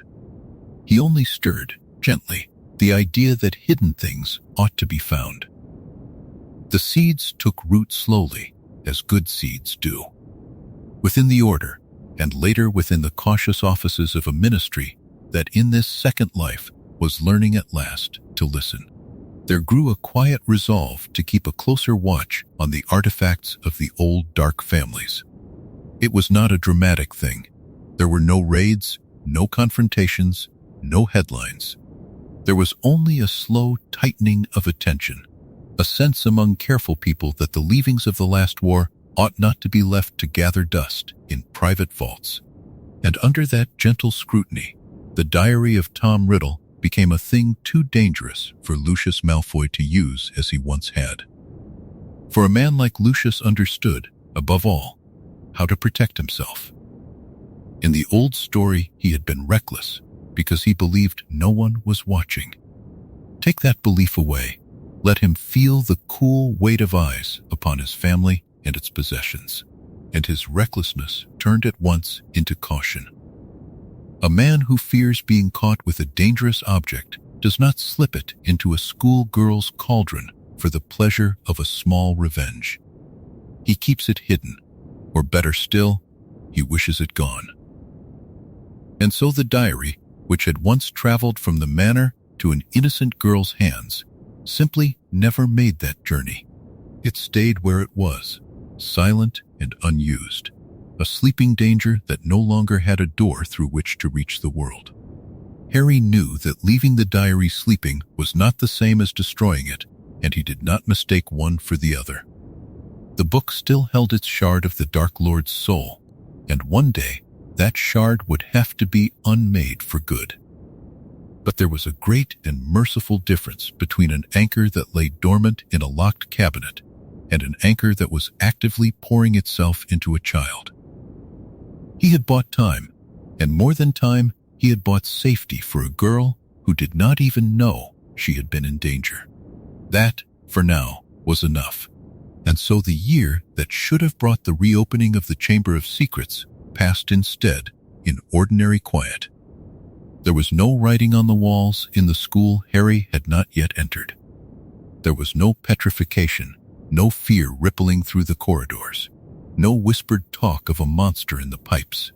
Somewhere, a young red-haired girl went about her first year of magic, with nothing worse to trouble her than the ordinary worries of any child far from home, and she never knew that a book had once been meant to steal her voice and her life.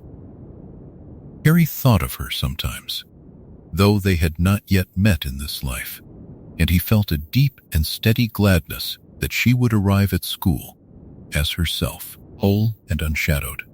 The great serpent beneath the castle, the ancient basilisk that Salazar Slytherin had left coiled in the dark, remained where it had always been, undisturbed and unawakened.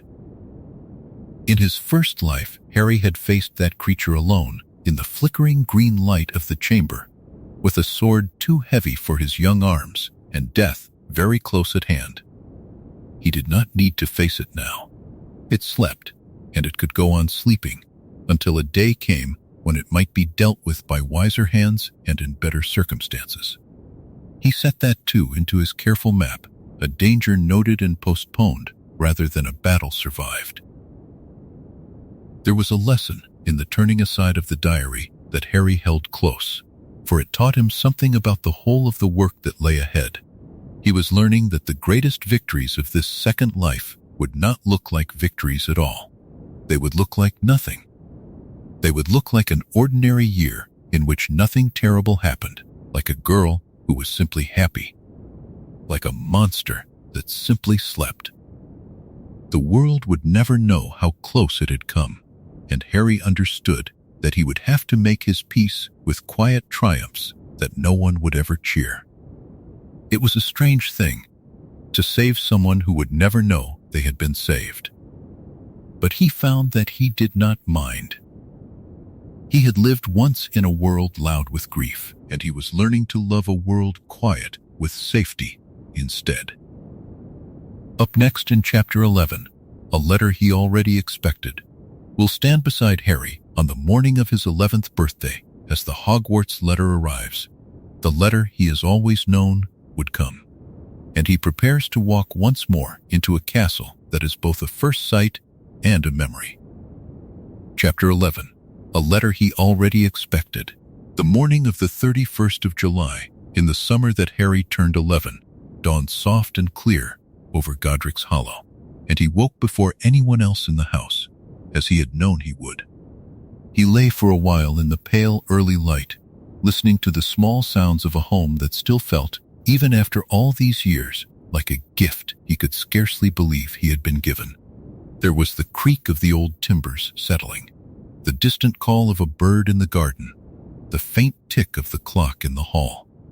He was 11 years old this morning, in a body that had lived only 11 summers, and he carried within it a mind that had already lived a whole life and died at the far end of it. And today, he knew a letter would come. He had known it would come for as long as he had been able to remember, which was to say, for as long as he had been alive this second time. In his first life, the arrival of the Hogwarts letter had been a thunderclap, a door flung open onto a world he had never dreamed existed, delivered at last after 100 cruel refusals in a cold house where he was not wanted. This time there was no such shock waiting for him. This time the letter was not a revelation, but a homecoming foretold, a thing as certain as the turning of the season, and he found that he loved it all the more for being expected.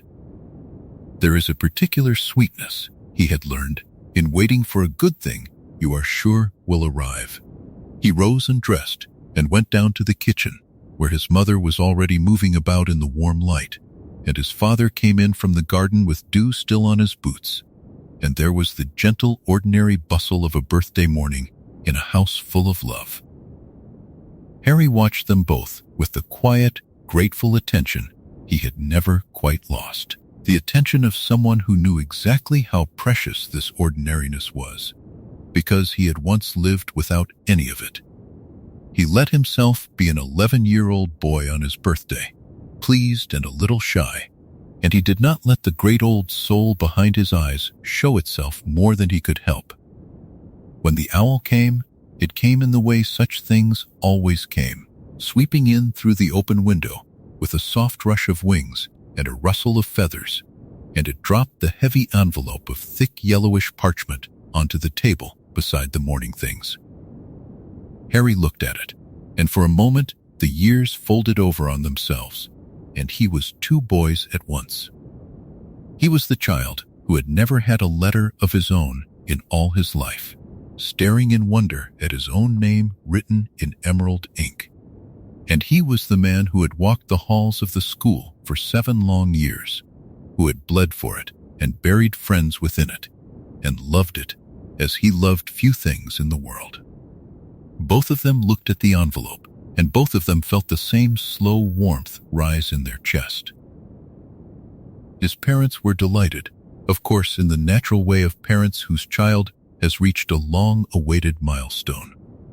There was no fear in their delight, no shadow of the terrible history that had once hung over every mention of the school. In this second life James and Lily lived, and the war that had once orphaned their son had been turned aside before it could fall. And so the letter meant to them exactly what it was meant to mean: an ordinary joy, a rite of passage, the first step of a beloved child into the wider world of magic. Harry drank in their happiness like a man who had thirsted for it all his life, because in a sense he had.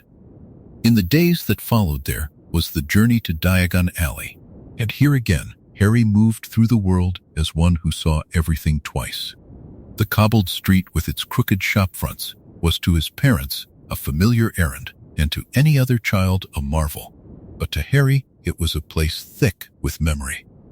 He walked past the tall white building of Gringotts and thought, without letting his face change, of the golden cup that lay in a vault far beneath it, one of the anchors he had mapped so long ago.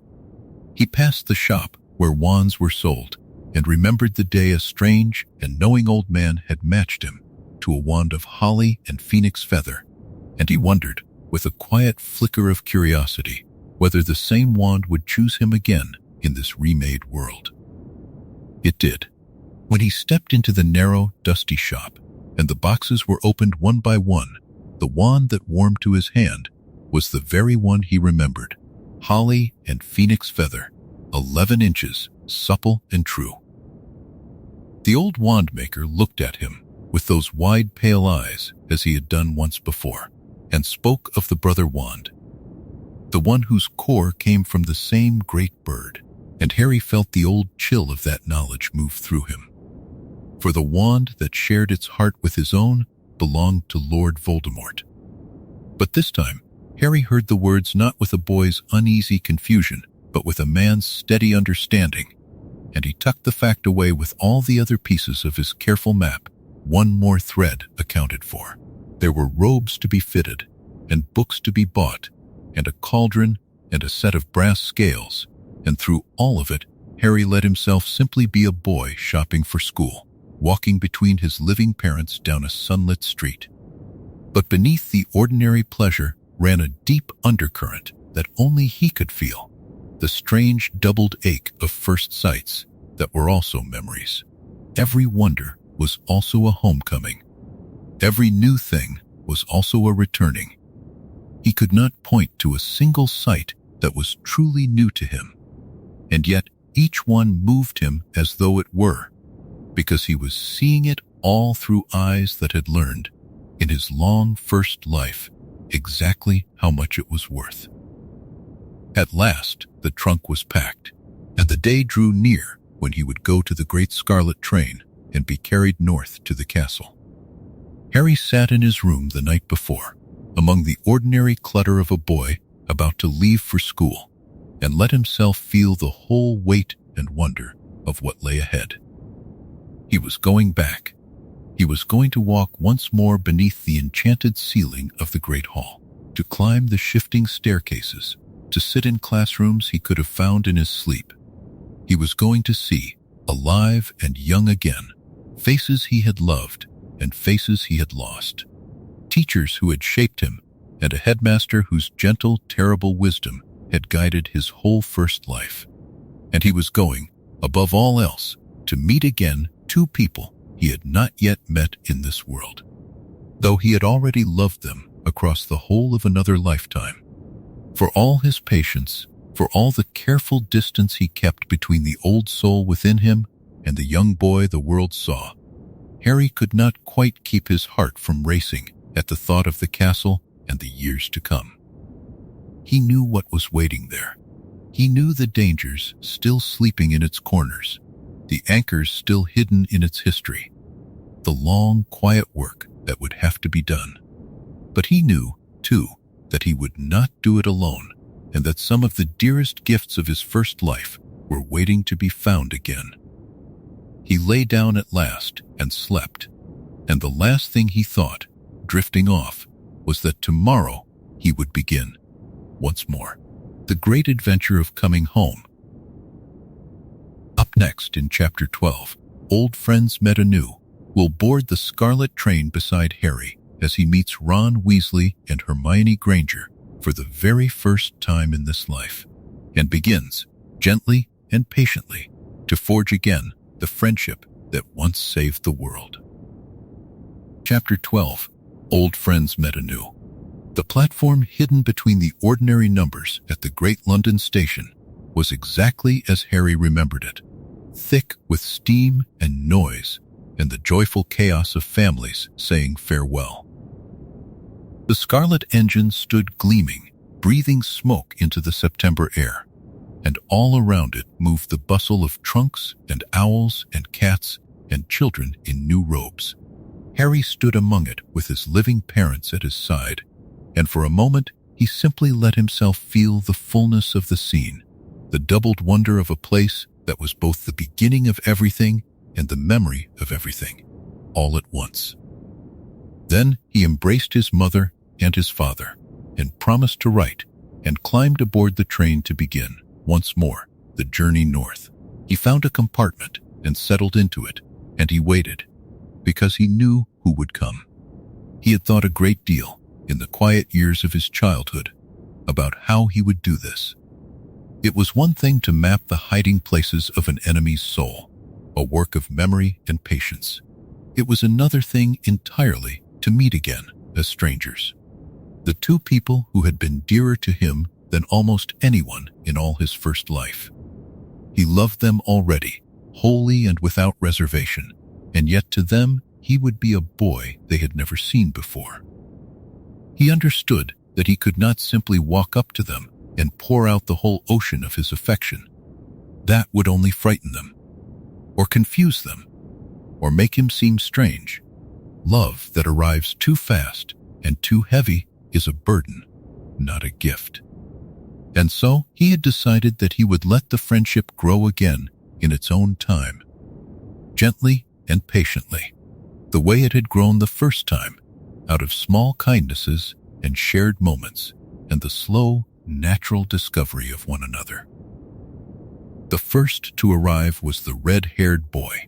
He appeared in the doorway of the compartment with a smudge on his nose and a slightly anxious look, asking whether the other seats were taken, and Harry felt his whole heart turn over at the sight of him.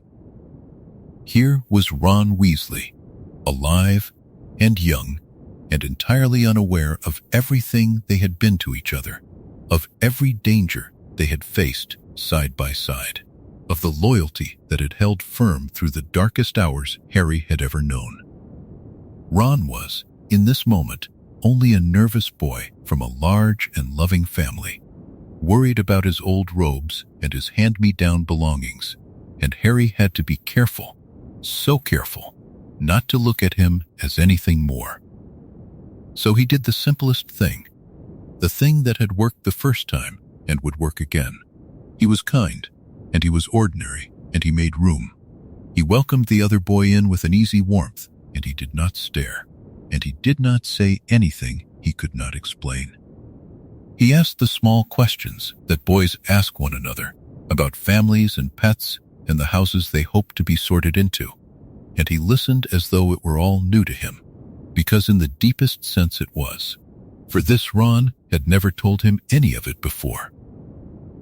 When the trolley of sweets came rattling down the corridor, Harry bought far more than he could eat and shared it freely, and he saw the flicker of surprise and pleasure on Ron's face. The beginning of the ease that would one day become the deepest friendship of his life. It was a small thing, a handful of sweets shared between two boys on a train, and Harry knew it for the seed of everything. He was patient in a way he had not been able to be the first time, when everything had been new and bewildering and frightening. Now he could savor it. He could watch the friendship begin again, knowing exactly what it would become. And there was a quiet joy in that watching that he had never expected to feel. He did not rush toward the future. He let the afternoon unfold at its own gentle pace. The countryside sliding by the window, the sweets between them, the easy talk of boys with nothing yet to fear. Then came the second arrival, and Harry's heart lifted again.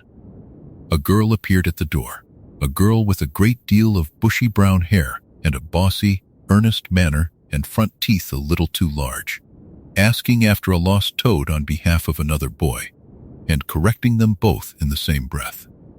Here was Hermione Granger, and if Ron had been the loyalty of Harry's first life, then Hermione had been its brilliance and its conscience, the friend whose cleverness and courage had saved them all more times than he could count. She stood in the doorway now, knowing nothing of any of that, a first-year girl anxious to prove herself, hiding her uncertainty behind a wall of eager knowledge, and Harry felt toward her a tenderness so deep it almost undid his careful calm. She was, in these first moments, exactly as he remembered her from the very beginning, a little overbearing, a little too quick to show what she had already learned, a little lonely beneath it all in the way of clever children who have not yet found their people. In his first life, it had taken a shared danger to soften the space between them, to turn a slightly irritating know-it-all into a friend who would follow him to the ends of the earth. Harry did not want it to take danger this time. He did not want her to be lonely for a single day longer than she had to be. And so, where the boys might once have rolled their eyes at her, Harry did something small and quiet and kind. He took her seriously. He asked her what she had read, and he listened to the answer as though it mattered, because he knew that it did, and he knew what a difference it made to a lonely, brilliant child to be listened to rather than laughed at. He was careful even here not to overwhelm her. He did not fawn, and he did not single her out in a way that might have seemed strange. He simply made a little room for her, as he had made room for Ron, a small opening of warmth and welcome into which a friendship could grow. And he saw the effect of it at once, the way her defensive briskness eased just slightly, the way something in her guarded face relaxed when she found that these two boys did not seem to mind her the way others had. It was, again, a small thing, but Harry had learned that friendships are built of small things, of moments of being seen and welcomed and taken seriously, and he laid these small things down as carefully as he had once laid down the map of his enemy's soul. By the time the train drew near to its journey's end, and the light began to fade over the hills, the three of them had settled into the loose and easy comfort of children who have discovered that they like one another. It was not yet the great friendship it would become. There were no unbreakable bonds forged in a single afternoon, no shared perils to weld them together. There was only the beginning, the gentle first knitting of three lives that Harry knew were meant to be knit, and that was exactly as it should be. He did not need to force it. He had time, this time. He could let it grow the way good things grow, slowly, in the quiet, without being pulled at. As the castle came at last into view across the dark water, its many windows glowing golden against the deepening sky, Harry looked at his two new friends and felt a happiness so large and so quiet that he could hardly hold it. He had them back. Not as they had been at the end, tempered by war and grief, but as they had been at the very start, young and whole and full of an ordinary hope. And this time, he thought, watching the lights of home draw near, he would keep them safe. This time, the friendship that had once saved the world would be given every chance to flourish in peace, without the terrible price it had once been made to pay. The three of them crossed the water together toward the castle, and Harry let himself, for that one long moment, be simply a boy going to school with his friends. Up next in Chapter 13, The Stone Kept Safe, we'll follow that first year within the castle walls as Harry, armed with all he remembers, gently unravels the danger of the Philosopher's Stone long before any child is left to face the dark alone. The year of the Philosopher's Stone arrived the way all the great turning points of his first life now arrived, softly and without surprise, like a tide he had watched approach from a long way off. Harry knew the shape of this year before it began. He knew that somewhere beneath the trapdoor, on the third floor, guarded by a sleeping enchantment and a great three-headed dog, there would come to rest a small red stone that could turn metal into gold and hold death at bay forever. He knew who would come creeping toward it in the dark. And so, for the first time, he walked into this old danger not as a frightened boy stumbling through riddles, but as a soul who had already solved every one of them long ago. It changed everything, that knowing. In his first life, the year had been a slow gathering of clues, each one earned with fear and luck, each secret prized loose in the last possible hour. This time the clues were already gathered, already sorted, already understood, and they lay quiet and orderly in the back of his mind like books returned to their proper shelves. He did not need to wonder who Nicholas Flamel was. He did not need to fear the forbidden corridor. He knew, with the gentle certainty of memory, exactly what was hidden there, and exactly who wished to steal it. And that knowledge gave him something he had never once possessed as a child the first time through. It gave him calm. The trouble, of course, wore a purple turban and stammered when it spoke. Professor Quirinus Quirrell taught defense against the dark arts that year, thin and twitching and pale as a candle, and to every other soul in the castle he seemed only a nervous, timid man who had been badly frightened somewhere abroad. But Harry knew what pressed itself against the back of that man's skull. He knew that beneath the turban, cheek pressed to bone, lived the ruined remnant of the very spirit he had spent 2 lifetimes learning to unmake. Voldemort was there, weak and formless and desperate, no more than a parasite drinking unicorn blood in the dark, dreaming of a stone that could make him whole again. In another life, a boy had discovered this only at the very end, in a chamber of flames, with his own life hanging by a thread. This time, Harry carried the discovery with him from the first feast, and the carrying of it made him patient rather than afraid. He did not confront the thing directly. He had learned, across 2 long lifetimes, that direct confrontation was the crudest of all instruments, and that a war might be won more surely by making the enemy's every path lead nowhere. So he set himself, quietly and without haste, to the work of making sure the stone was never within reach at all. There were adults now who believed him, and this was the great difference of his second life, the difference that reshaped every danger into something smaller and softer. His parents were alive. Sirius stood at his shoulder. Remus listened, and Dumbledore, when Harry had at last chosen to speak plainly to him in the years before Hogwarts, had come to trust the strange old wisdom that looked out of the boy's young eyes. And so the message traveled where it needed to go, carried by voices that carried weight. The stone did not need to be hidden behind a gauntlet of childish trials at all. It was better, the wise ones agreed, that so terrible an object should not sleep beneath a school full of children in the first place. Nicholas Flamel, gentle and ancient and tired at the end of his 6 centuries, was approached long before the term began. It was put to him, kindly, that the stone was no longer safe, that a shadow had learned of its resting place and would come for it within the year. Flamel had lived long enough to know when a chapter had closed. He and his wife Perenelle sat together, as they had sat together for lifetimes, and they chose. They chose to let the stone be unmade, and to spend the last of their long-borrowed years in peace, setting their affairs in gentle order, saying their long goodbyes to a world they had watched turn for 600 summers.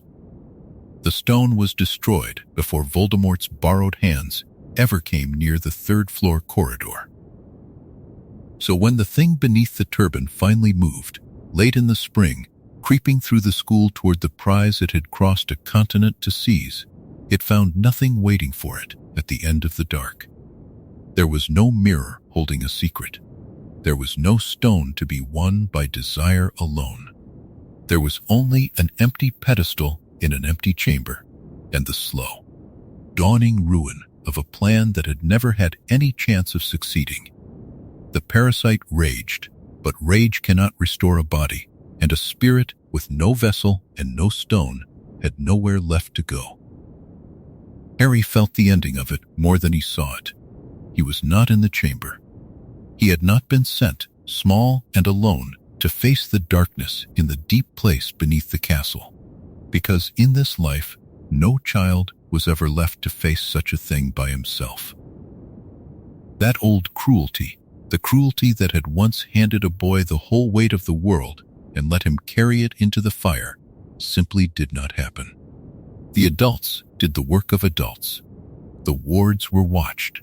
The corridor was sealed. And when Quirrell's frail body at last gave out, drained hollow by the thing that had lived inside it, and abandoned the moment it proved useless, the spirit that fled screaming into the forest was weaker than it had been in 10 years, and further than ever from the return it hungered for. There was a sadness in it too, and Harry did not turn away from that sadness. Quirinus Quirrell had once been an ordinary man, curious and clever and unlucky, who had wandered too near a darkness that ate him from within. In another life, a boy had touched that man's burning face and felt him crumble into ash, and had carried the guilt of it for years without understanding that the fault was never his. This time, Harry understood.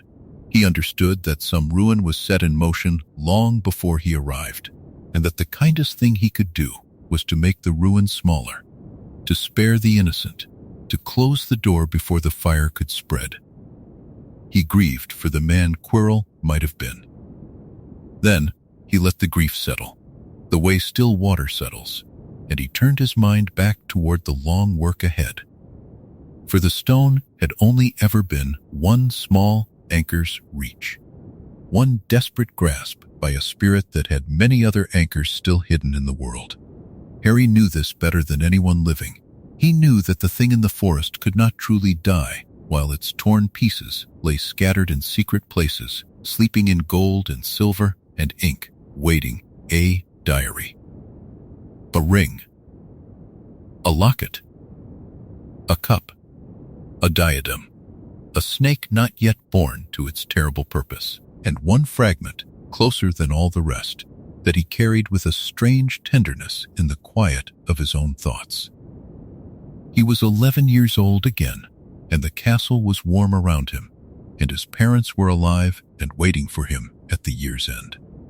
The first great danger of his old life had passed like weather, harmlessly, resolved not by luck, but by knowing, and in the still hours after it was done, Harry lay awake in his four-poster bed, listening to the breathing of boys who would grow up to be his dearest friends.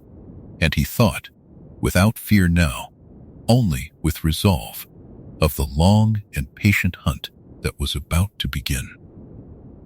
Up next, in Chapter 14, The Locket, the Cup, and the Diadem, we'll follow the quiet years in which Harry, with trusted adults at his side, begins to draw the scattered fragments of a dark soul out of their hiding places, one gentle recovery at a time, without a single war being fought to reach them. In his first life, the hunt for the pieces of Voldemort's soul had come at the very end, in the cold and the hunger of a year on the run. 3 exhausted children, camped in wet forests with almost nothing to guide them but guesswork and grief. They had chased the Horcruxes through darkness, with the war already breaking over their heads, always too late, always paying in blood for every step. This time, the hunt began differently. It began early, in daylight, with warm meals and rested minds, and a small circle of trusted adults who had chosen, one by one, to believe the impossible thing the boy told them. And because it began early, before the enemy had gathered any strength at all, it could be done slowly, patiently, and almost entirely without violence. Harry alone knew where the fragments lay. That knowledge was the great weapon of his second life, worth more than any wand or army, and he guarded it carefully. He had already turned the diary aside years before, steering it away from the innocent hands it once corrupted, so that the Chamber of Secrets never opened and no child was ever dragged into the dark beneath the school.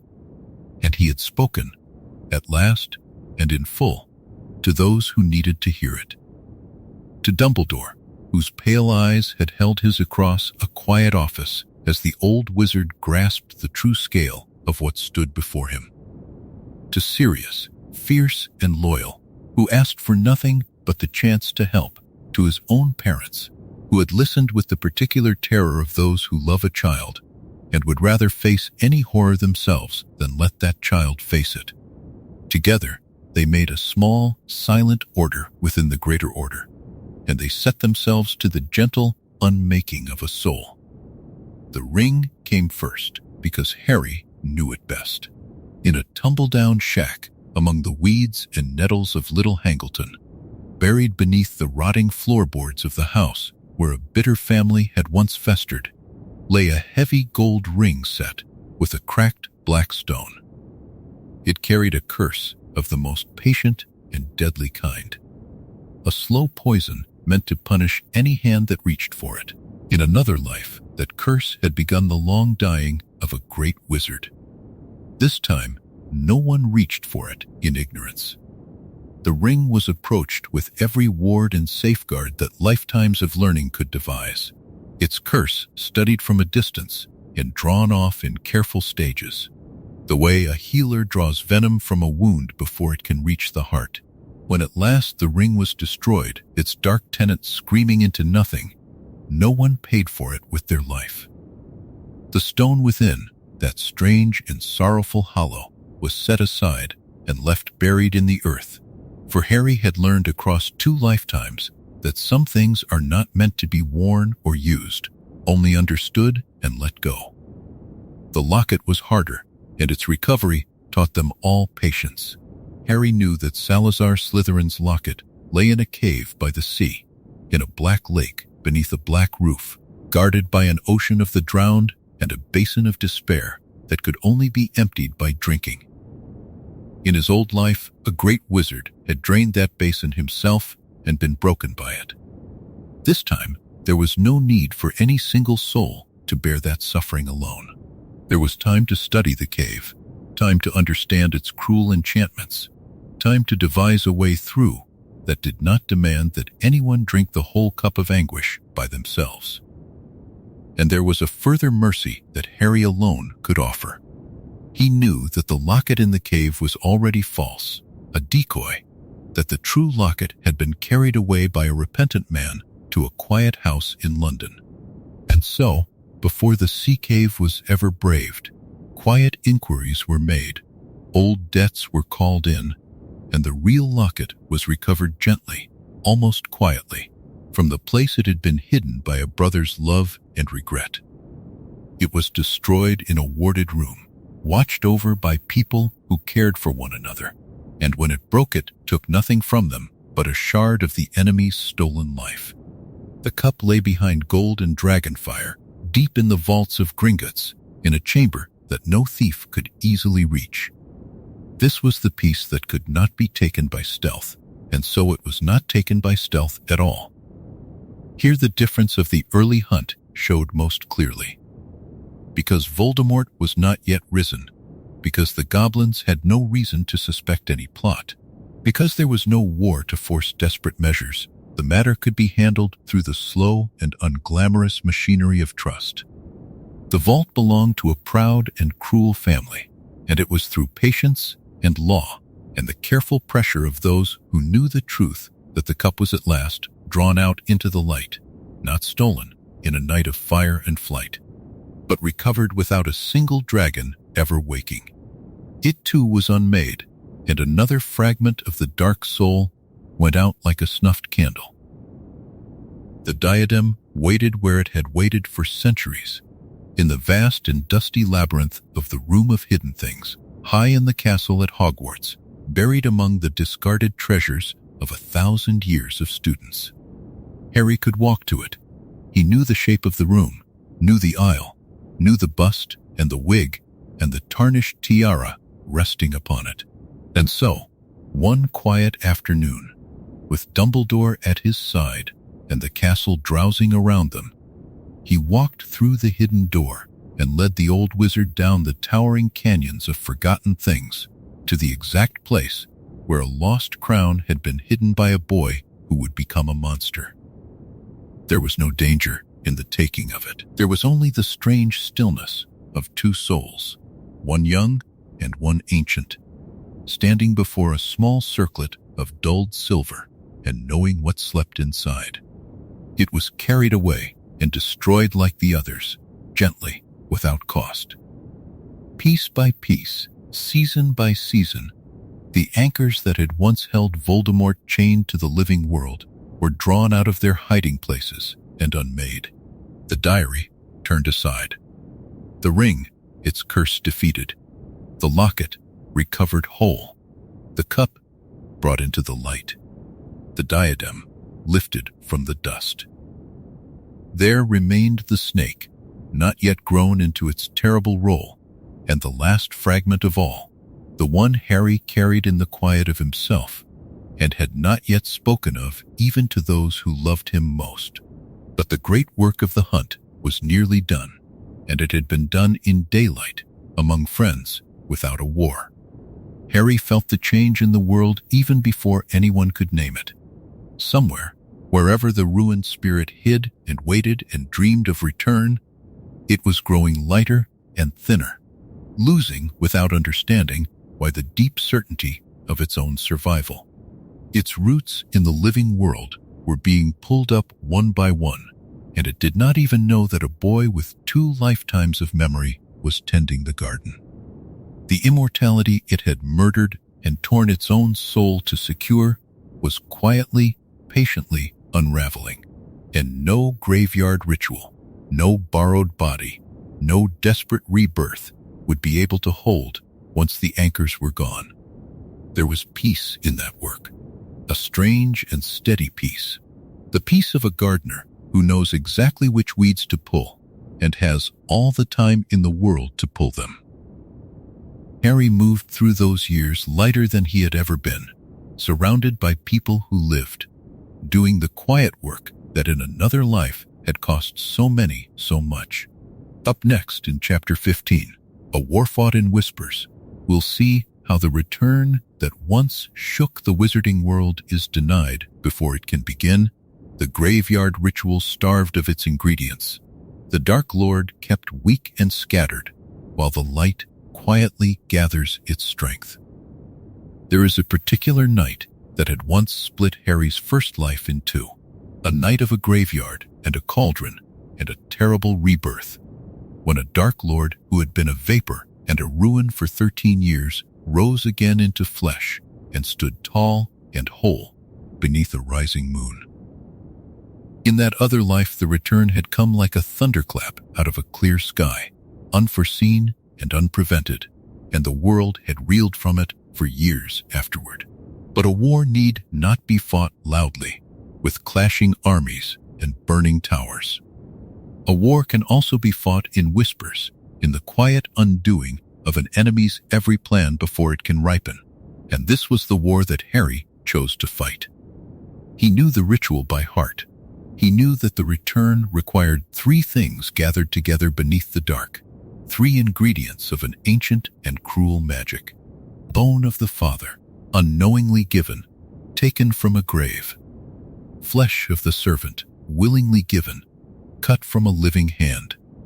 And blood of the enemy, forcibly taken, drawn from the one the Dark Lord most hated and feared.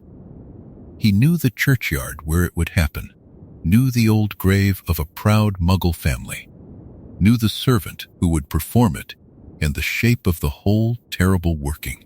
And knowing all of this, he understood something that the enemy could never understand, which was that a ritual is only as strong as the weakest of its ingredients, and that if even one were denied, the whole working would collapse before it could begin. So the whispers went out, patient and precise.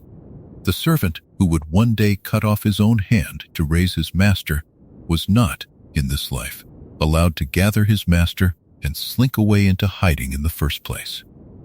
Peter Pettigrew had already been undone years before, his treachery quietly unraveled, the rat drawn out of his disguise before he could ever betray the people Harry loved. Without his servant, the vapor that was Voldemort had no hands to do its work, no wand to hold, no voice to command. It drifted, formless and furious and alone, through forests and forgotten places, unable to find a body willing to house it for long, unable to gather the loyal and the cruel around it, because the anchors that had once promised its certain return were being pulled up one by one, and it could feel, however dimly, that something was deeply and terribly wrong. The graveyard ritual was never performed, because the graveyard ritual could never be assembled. The bone of the Father lay undisturbed. The flesh of the servant was never offered, for the servant had no chance to offer it. And the blood of the enemy, which the Dark Lord had once taken by force from a bound and helpless boy, was never taken at all, because there was no gathering, no cauldron, no night of rising. The single most important moment of Voldemort's whole return simply did not happen, and its absence rippled outward through the years, quietly rewriting everything that was meant to follow. Yet Harry did not mistake the enemy's weakness for the enemy's death. He knew, better than anyone alive, the difference between a spirit scattered and a spirit destroyed. As long as any fragment of that torn soul remained anchored in the world, the vapor could not be killed, only kept low, only kept weak, only kept from ever gathering the strength it needed to rise. And so the whispered war had 2 fronts, and Harry tended both with the same patience. On one front, the anchors were drawn out and unmade, the ring and the locket and the cup and the diadem, so that the enemy grew thinner and more mortal with every passing season. On the other front, the enemy's every attempt to gather force was gently, quietly denied, so that it never had the chance to strike while it still could. The old followers, the ones who in another life had answered the call and knelt in the churchyard, were watched, not hunted, not yet, for hunting would have raised an alarm and driven them together in fear. Watched, the ones who could be turned from the darkness were, quietly, given reasons and opportunities to turn. The ones who could not were kept isolated, kept ignorant, kept apart from one another, so that the network of loyalty and terror that had once snapped so quickly into place could never knit itself together at all. A movement that cannot gather is a movement that cannot rise, and Harry, who had watched that movement rise once and drown the world in fear, knew exactly which threads to cut and which knots to leave gently untied. There was Bertha Jorkins, whose curiosity had once led her to the enemy and to a terrible death, and who carried in her mind the last piece of knowledge the vapor needed to begin its plan. In this life, the whispers reached her first. She was drawn away from the path that led to ruin, kept safe and unknowing, and the enemy never learned from her the secrets it needed.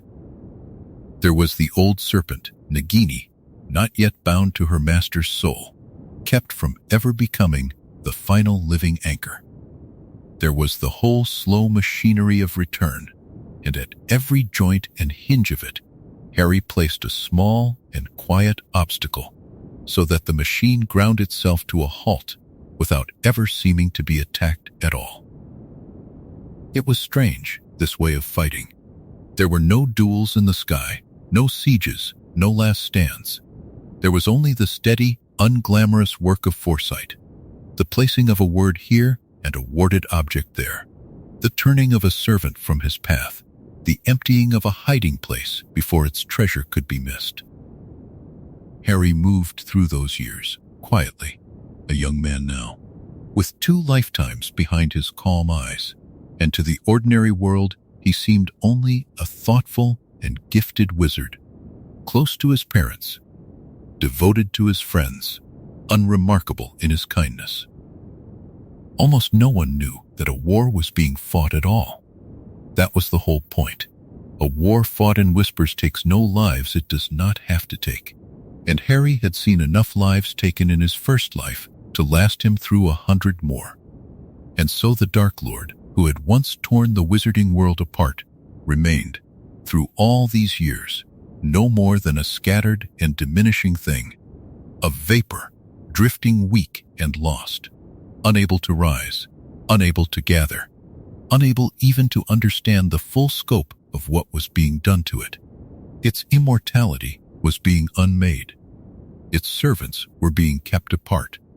Its ritual of return was being starved of everything it required. Every path forward that the enemy might have taken led, one after another, quietly into nothing. And the enemy did not even know whose patient hand had closed each door. Harry felt no triumph in it, only a deep and settled resolve. He knew that a whispered war could not be won by whispers alone forever, that a day would come when the light must at last gather openly and end the thing for good. But he also knew that when that day came, it would find the enemy weaker than it had ever been, stripped of its anchors, robbed of its followers, denied its rebirth, kept low for years while the light quietly grew strong. The final confrontation, when it came, would not be the desperate gamble it had once been. It would be the last gentle push against a wall already crumbling. But a war fought in whispers has one more front that Harry had not yet touched, and it was the loudest front of all.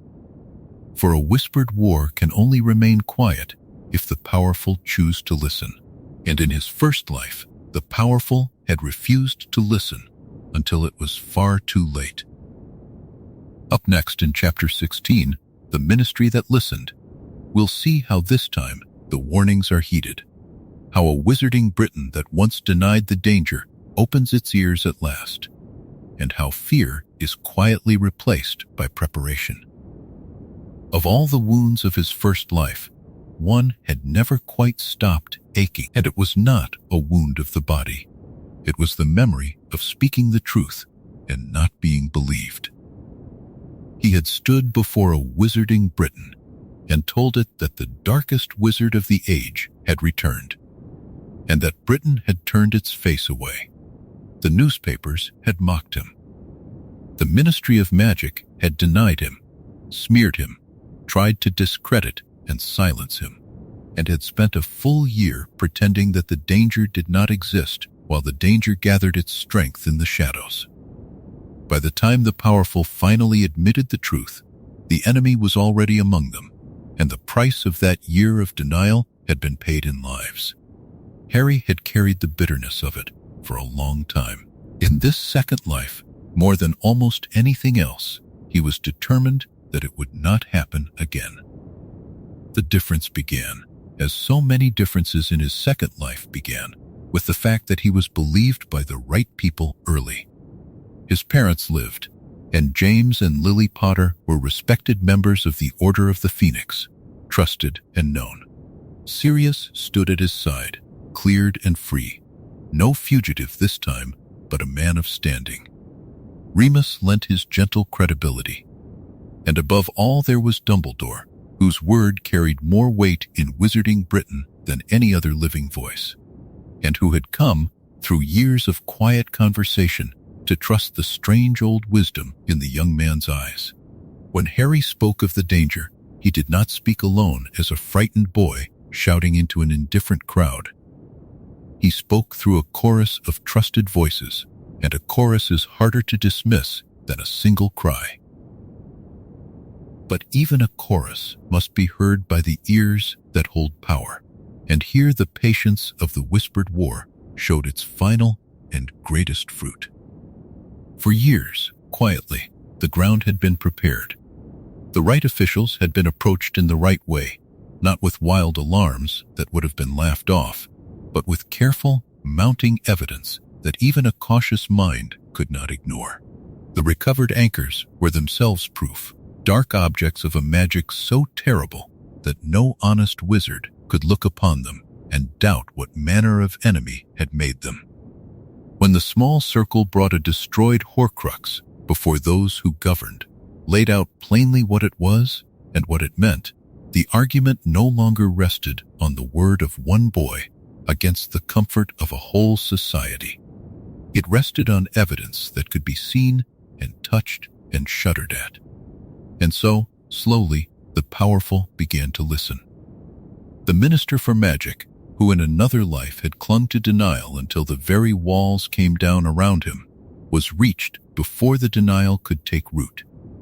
He was shown the truth in stages he could bear, given time to understand, given a path by which he could act without seeming weak or foolish, for Harry had learned across 2 lifetimes that pride is often the true guardian of a closed mind, and that to open the mind one must first make room for the pride to stay intact.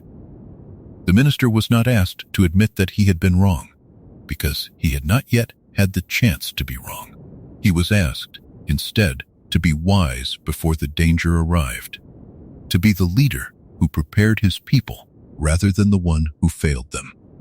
And offered the chance to be remembered well, he chose, this time, to listen. So the great machinery of the ministry, which had once ground so uselessly against the truth, began instead to turn quietly in its favor. The Aurors were readied, not in a panic, but in a steady and sober strengthening of their ranks and their training. The old defenses of Wizarding Britain were reviewed and quietly reinforced. The families who had once fallen one by one because no one warned them were warned, gently and without terror, and given the means to protect themselves. The channels by which the enemy's old followers had once spread fear and division were watched and, where necessary, closed. None of it was done with fanfare. There were no grand proclamations, no public panic, for Harry knew that fear itself had been one of the enemy's sharpest weapons, and he had no wish to hand that weapon over freely. That was the great art of it, the replacing of fear with preparation. In his first life, the return of the Dark Lord had spread terror through the wizarding world like a sickness, and the terror had done half the enemy's work for him, freezing the good and the brave into silence and suspicion, turning neighbor against neighbor, making the whole society easy to divide and easier to rule. Fear had been the soil in which the darkness grew. This time, the soil was tended differently.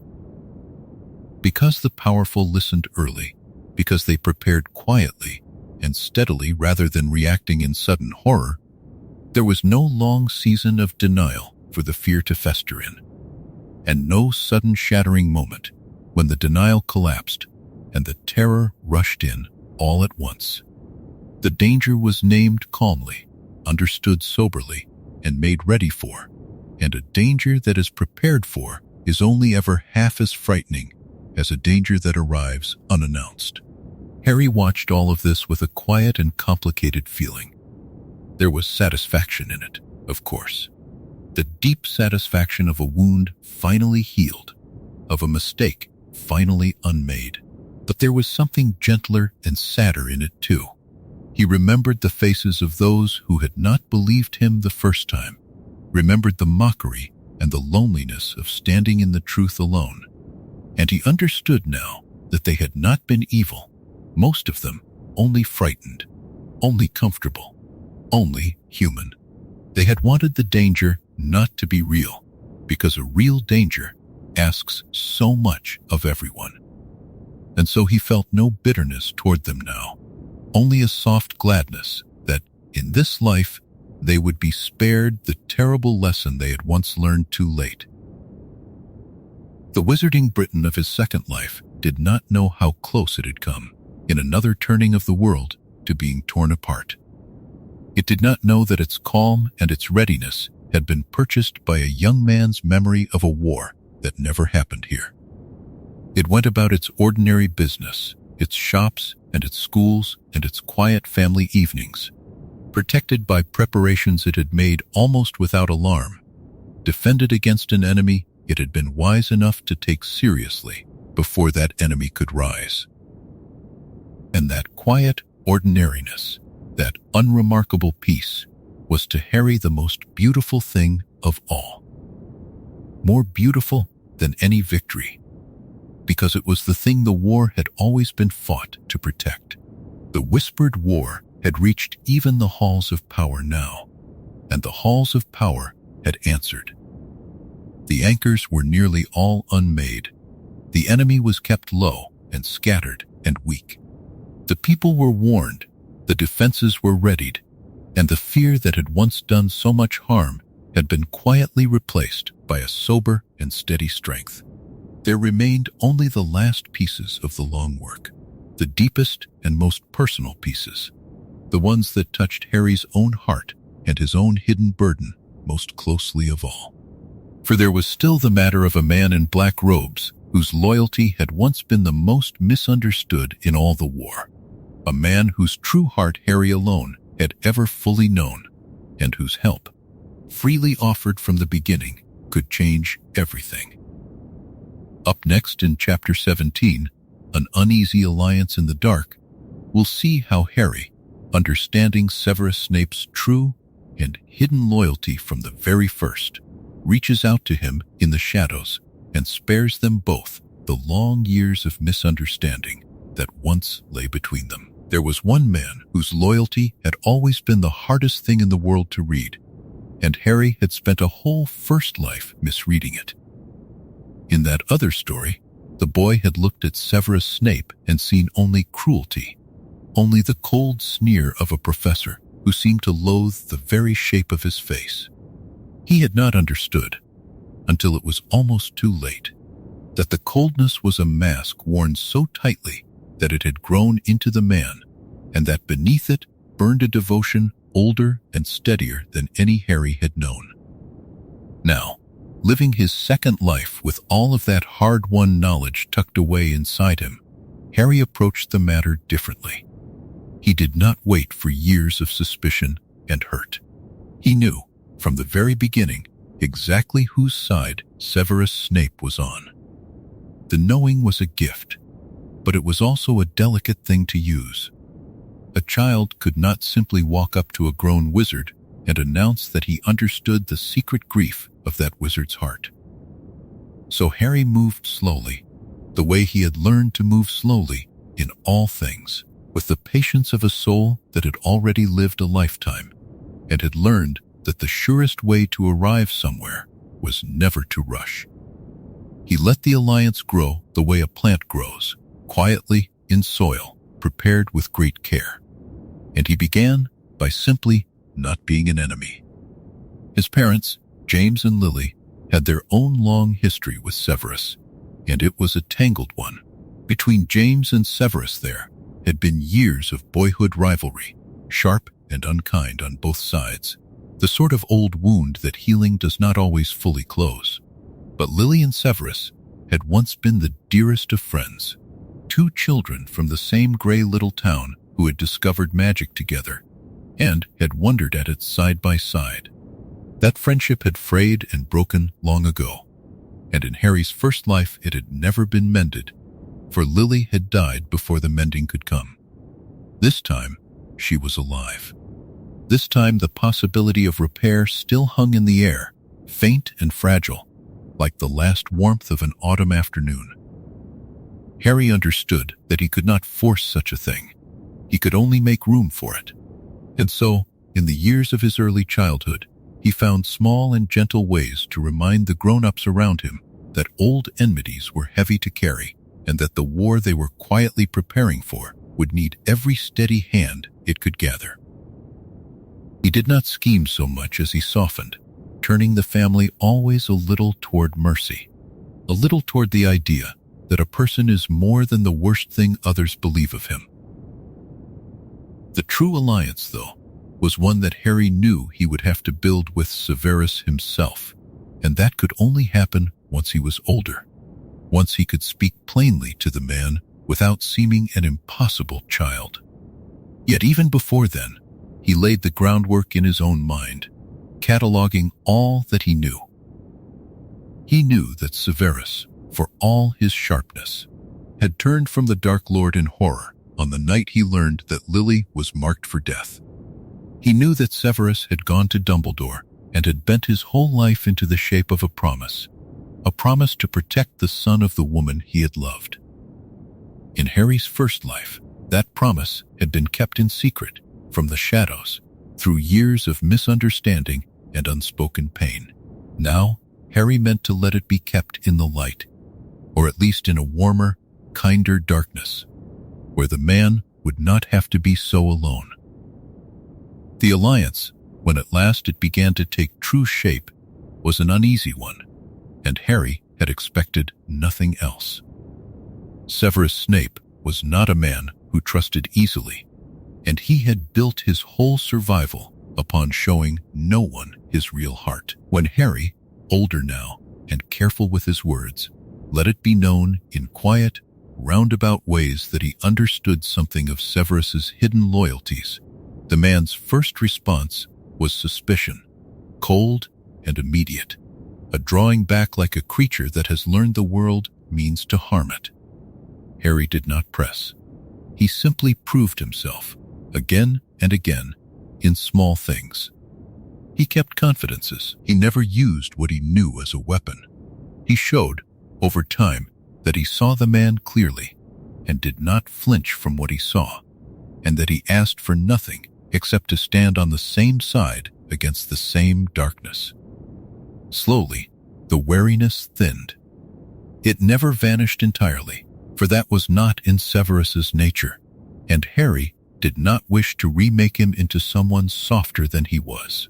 What grew between them instead was a kind of grave respect, the understanding of two people who share a terrible secret and a common enemy. Severus, who had spent his life being doubted, found in this boy someone who did not doubt him at all, and that was a stranger and more precious thing than affection. And Harry, who had once hated this man out of ignorance, found in him an ally of extraordinary value, for Severus knew the mind of Voldemort as few living wizards could, and he was willing, quietly, to lend that knowledge to the cause. Together, in the shadows where such work is done, they began to plan. Harry held the map of the enemy's soul, the knowledge of the hidden anchors that kept the Dark Lord tethered to life. Severus held the knowledge of the enemy's followers, the shifting loyalties of the Death Eaters, the places where the Dark Lord's influence still lingered like a stain. Between them, they saw more than either could see alone, and the seeing was a powerful thing. Where once Severus had walked a lonely tightrope between two masters, deceiving one to serve the other with no one beside him, Now he had a companion in the work, someone who carried the weight with him and never let him forget that the loneliness was not the whole of his life. There was, in all of this, a quiet mending of the old wound as well. For Lily lived, and as the years turned, the frost between her and Severus began, very slowly, to soften. It was never the easy friendship of two children again, for too much had happened, and some things do not return in the form they once held. But the bitterness eased. There came to be, between them, a careful peace, a recognition of who they had been to each other, and a gentle acceptance of who they had become. Severus, who had shaped his entire second life around the memory of a woman he believed he had failed to save, found that woman alive and safe, and something in him that had been clenched for years quietly, at last let go. Harry watched it all with the tender satisfaction of a person who has repaired something that once seemed forever broken. He had spared them both so much. He had spared Severus the long years of solitary suffering, the endless mask worn against a world that never once thanked him for his sacrifice. He had spared himself the years of misplaced hatred, the ugly certainty that had made an enemy of a friend. In the shadows, they had built something rare, an alliance of two unlikely allies who understood each other without the need for warmth, and it made the coming struggle far less fearsome than it had ever been. Yet Harry knew that even the surest alliance could not undo the last and hardest problem of all. There remained one anchor of the enemy's soul that lay closer to home than any locket or cup or crown.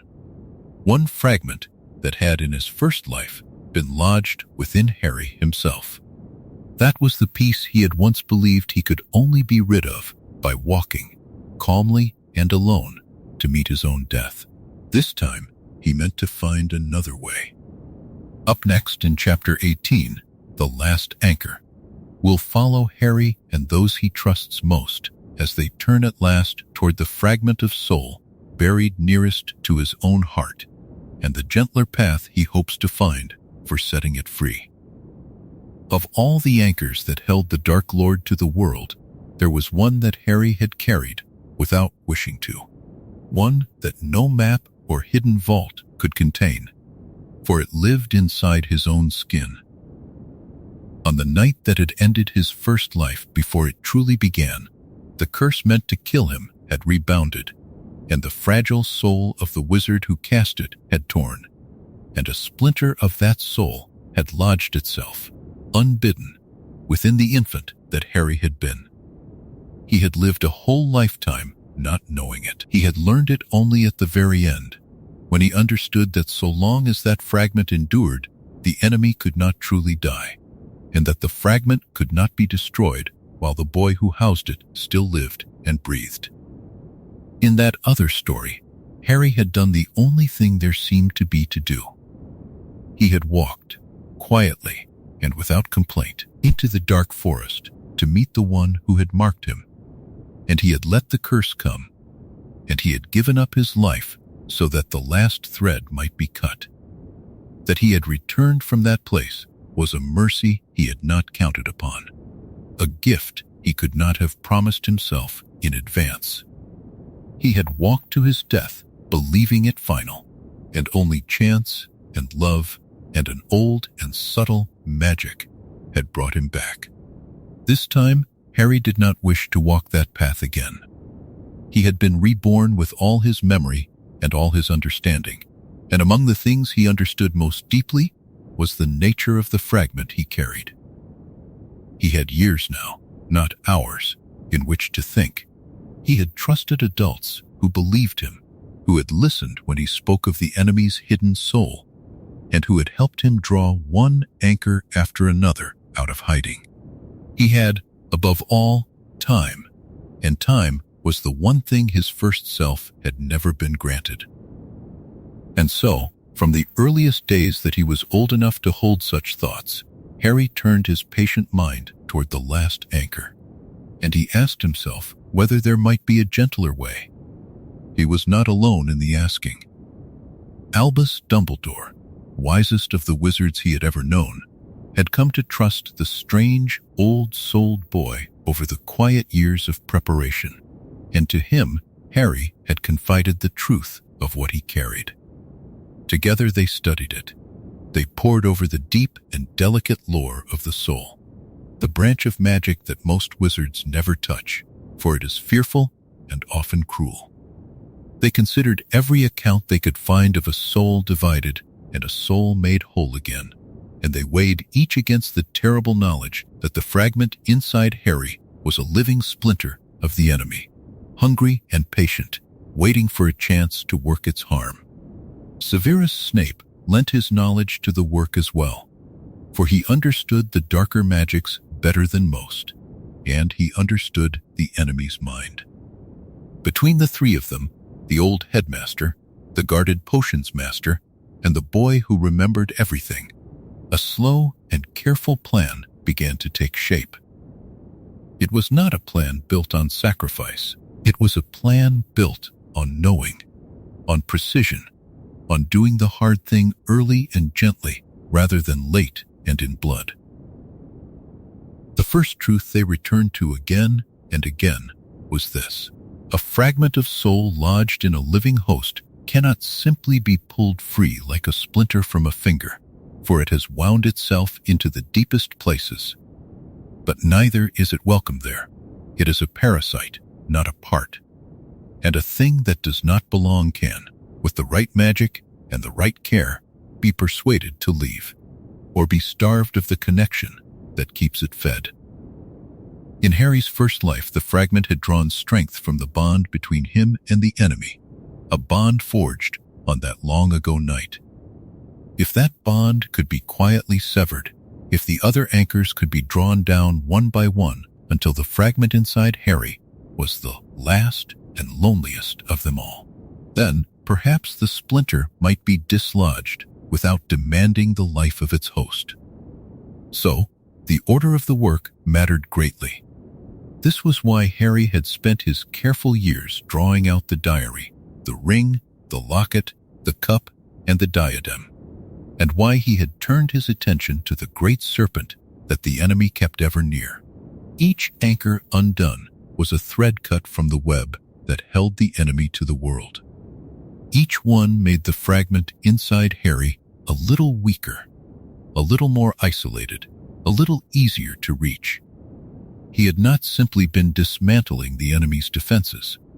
He had been, all along, preparing the ground for this final and most personal of the labors. When at last the time drew near, when nearly all the other anchors had been quietly unmade and the enemy hung by only the thinnest of threads, Harry and those he trusted gathered to attempt the thing they had planned for so long. It was done not in a graveyard, not in a forest, not in any place of terror, but in a warm and shielded room, ringed with the oldest and kindest protections that Dumbledore could raise. There was no crowd of watchers. There was no dark and jeering enemy. There was only the boy, older now, calm and unafraid, and the small circle of those who loved him or trusted him, or both, standing close so that he would not have to face the last anchor alone. The magic they wrought was intricate and slow, and it asked much of all of them. It required a perfect gentleness, for the fragment was tangled near the very center of who Harry was, and a clumsy hand might have torn away something that belonged to him along with the thing that did not. It required, too, a kind of love, for it was love, more than any incantation, that had always been the enemy's undoing. The old lore held that a soul made whole by love is a soul that cannot be shared, and Harry had grown up steeped in a love his first self had been denied. The love of parents who lived, of a godfather unbroken, of friends who would come to know him. That love had filled the places where the fragment had once found room to grow, until there was scarcely any room left for it at all. And so, when the moment came, the last anchor did not have to be paid for with a death. It was drawn out slowly, the way a shard of glass is eased from a wound by patient, steady hands, until the thing that had never belonged there was separated at last from the boy who had carried it so long. What was left behind was only Harry, wholly and entirely himself, unshadowed, unhaunted, free of the splinter that had lain within him since the very first night of his very first life. The fragment, cut off from its host and from all its other anchors, had nothing left to cling to, and it faded as a shadow fades when the last lamp is finally lit. Harry sat quietly in the warm and shielded room, and those around him kept still, and there was in that stillness a peace so deep that it seemed to fill the whole of the house. He had done it. He had faced the last and hardest anchor, the one buried nearest his own heart, and he had let it go without having to give up his life to do so. The enemy now was mortal, tethered to the world by nothing, waiting only to be met. Up next, in Chapter 19, A Gentler Dawn Over the War, we'll see the final confrontation with a Dark Lord already stripped of his defenses, and how a war that once cost so much could this time be fought softly enough that few would have to fall. When the end came for the enemy, it did not come as a great and terrible battle fought in the ruins of a burning castle, with the bodies of the fallen laid in rows across the stones.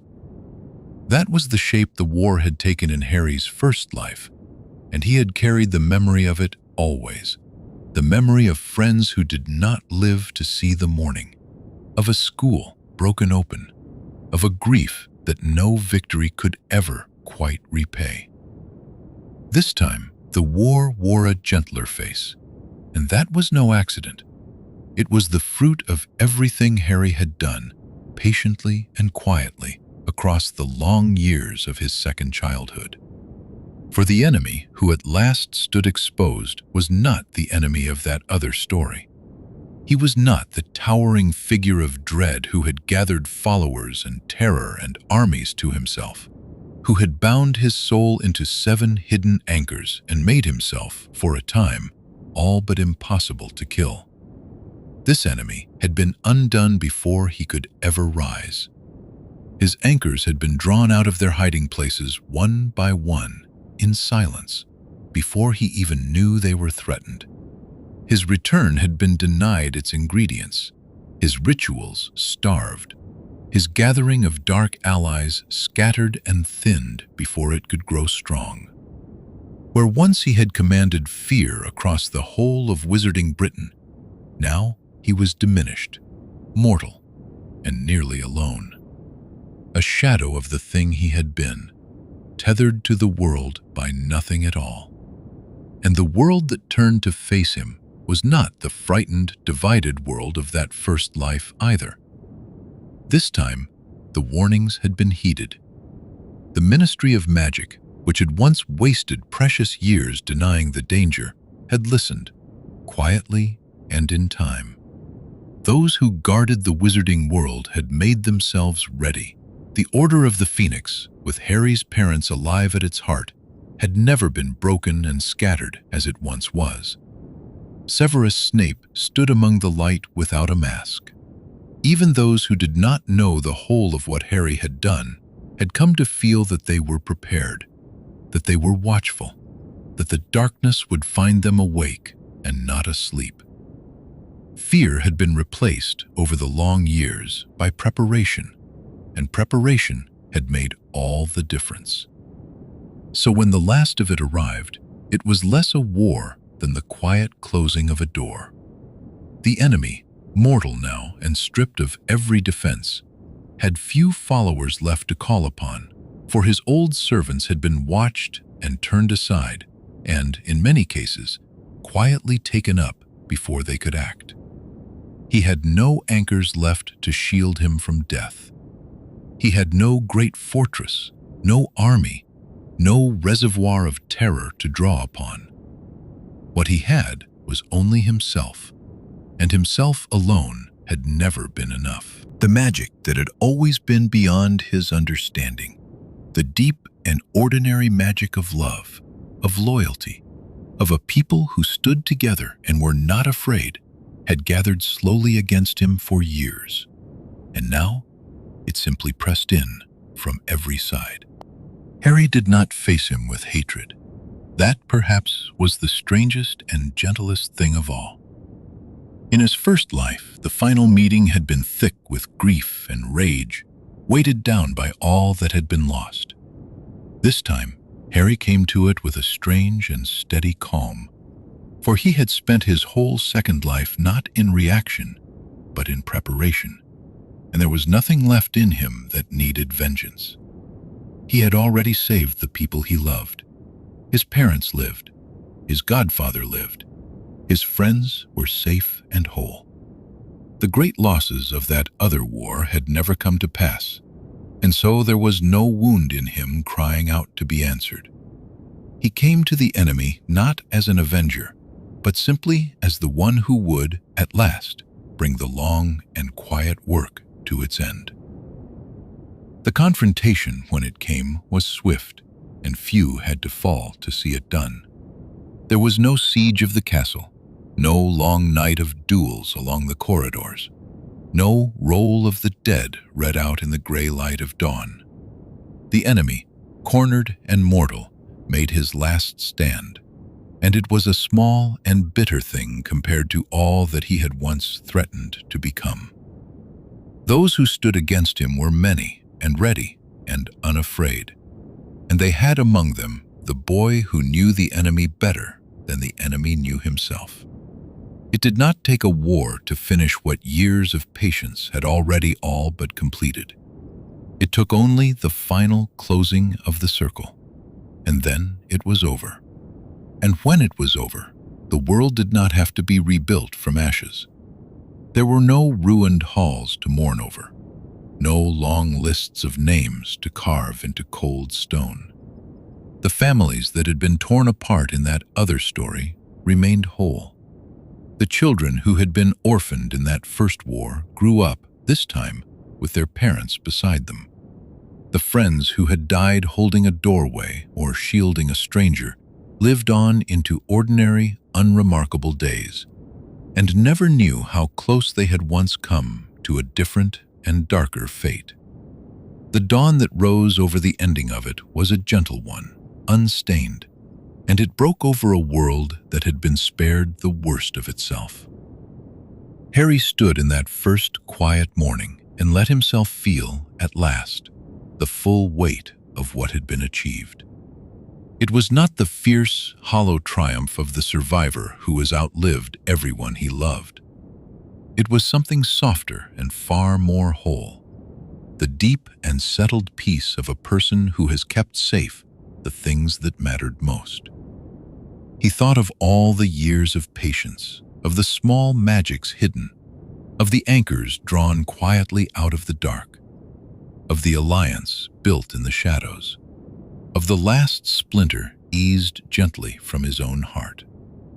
Every careful step had led here, to a morning without grief, to a victory that had cost so very little compared to all that it had been feared to cost. There was a lesson in it that Harry would carry for the rest of his long life, and it was this: the greatest battles are often the ones that are never fought, won instead by foresight and patience and love, decided long before the enemy ever knows the ground has shifted beneath him. He had not defeated the Dark Lord in a single blazing hour. He had defeated him slowly, over years, in 1,000 quiet choices, in warnings heeded and anchors unmade, and friendships kept whole. The dawn was gentle because the whole long war had been fought gently, in whispers and in shadows, by a boy who had already lived once and had returned determined to spend his second life not in fear, but in careful, unhurried, unwavering love. The war was ended. The enemy was gone. The people Harry cherished were safe, and the world he had been given twice lay open before him, quiet and whole and full of ordinary days waiting to be lived. There would be no more anchors to hunt, no more shadows to guard against, no more terrible night approaching on the far edge of the calendar. There was only, at last, the rest of a life, and the chance to simply live it. Up next in Chapter 20, a life he chose to keep. We'll follow Harry into the peaceful years that come after, into the ordinary and precious days he built with such patience, and the quiet contentment of a boy who was given everything twice, and this time kept it all. In the years that followed the quiet ending of the war, Harry did the thing he had wanted most of all, the thing that had seemed so impossibly far away on the night he first opened an infant's eyes in the cottage at Godric's Hollow. He simply lived. He lived slowly and gratefully in a world that no longer held any shadow he needed to fear, surrounded by the people he had crossed the whole of death to keep. There were no more anchors to unmake, no more secrets to guard, no more terrible night approaching from the far edge of the year. There was only the long, gentle unfolding of ordinary days, and Harry, who had learned better than anyone the worth of an ordinary day, treasured every single one of them. His parents lived. That was the wonder at the center of everything, the marvel he never quite grew used to and never wished to. James and Lily grew older, as people are meant to grow older, their hair silvering by slow degrees, their faces gathering the soft lines of long and happy years. They saw their son grow from a strange, quiet child into a young man, and they never fully knew all that he had done, all that he had carried, all the darkness he had turned aside before it could touch them.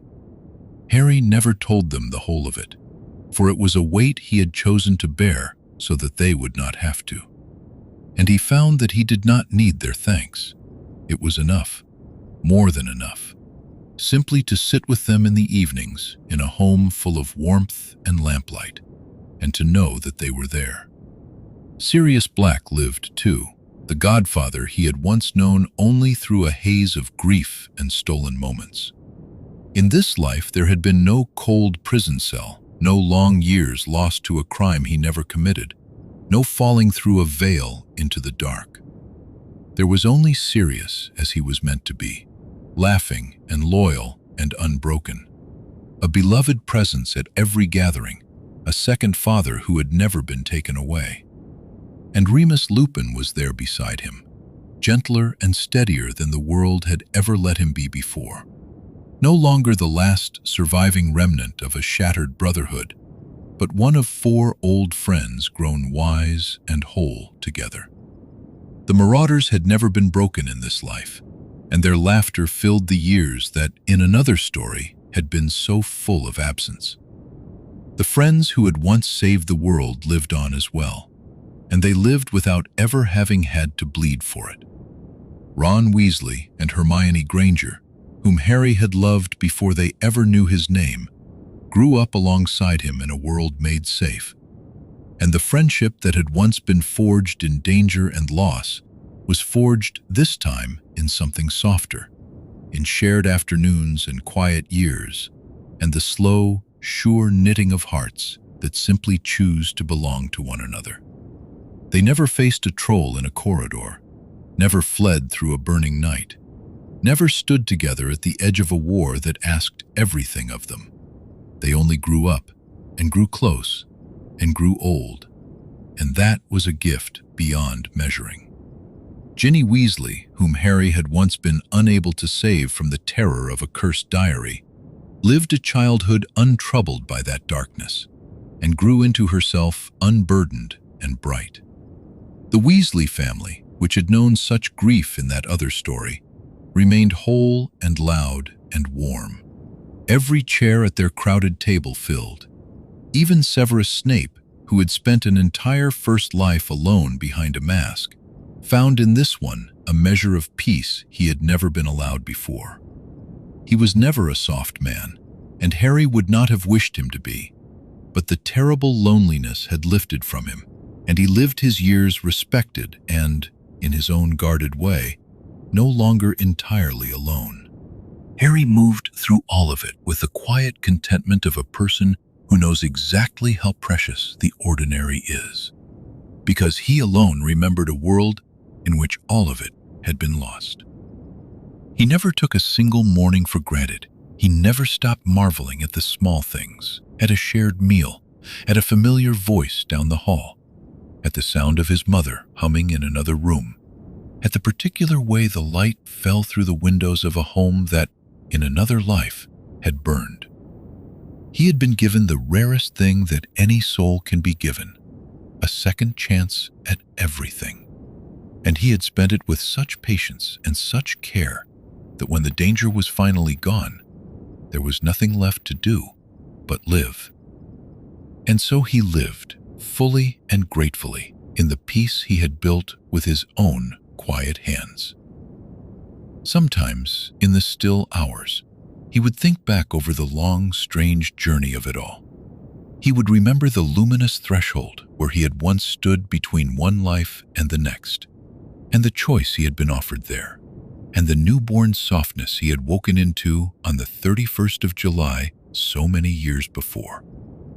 He would remember the ache and wonder of infancy with a grown wizard's mind, the patience he had learned watching his parents from a cradle, the small magics he had hidden, the enemy's soul he had mapped in secret, the diary turned aside, the letter he had always known would come, the friends met anew, the stone kept safe, the anchors drawn one by one out of the dark. He would remember the uneasy alliance built in the shadows, the last splinter eased gently from his own heart, and the soft gray dawn that had risen over the ending of a war that cost so little. He had done all of it, and now all of it was done, and there was nothing left to carry. What remained was simply a life, and it was the life he had chosen to keep. He had been given everything twice, and this time, through patience and foresight and love, he had held on to it all. The people he cherished were safe. The world he loved was whole. The long labor of his second childhood had ended not in triumph over a battlefield, but in the quiet triumph of an ordinary, unremarkable, deeply happy life. The very thing he had once been denied and had crossed all of death to reclaim. And so we leave him there, in the warm lamplight of a home that stands untouched, among parents who lived and friends who survived, and a peace he built with his own patient hands. There are no more shadows waiting at the edge of the year, no more anchors to hunt, no more secrets to guard against the dark. There is only rest and the soft and settled quiet of a soul that has finally arrived exactly where it always longed to be.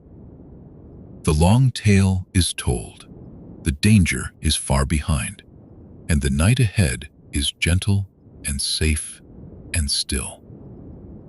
Let your thoughts drift now, unhurried, toward that same warm quiet, toward a house full of the people you love, toward the deep and easy peace of a story that ends not in sorrow, but in rest.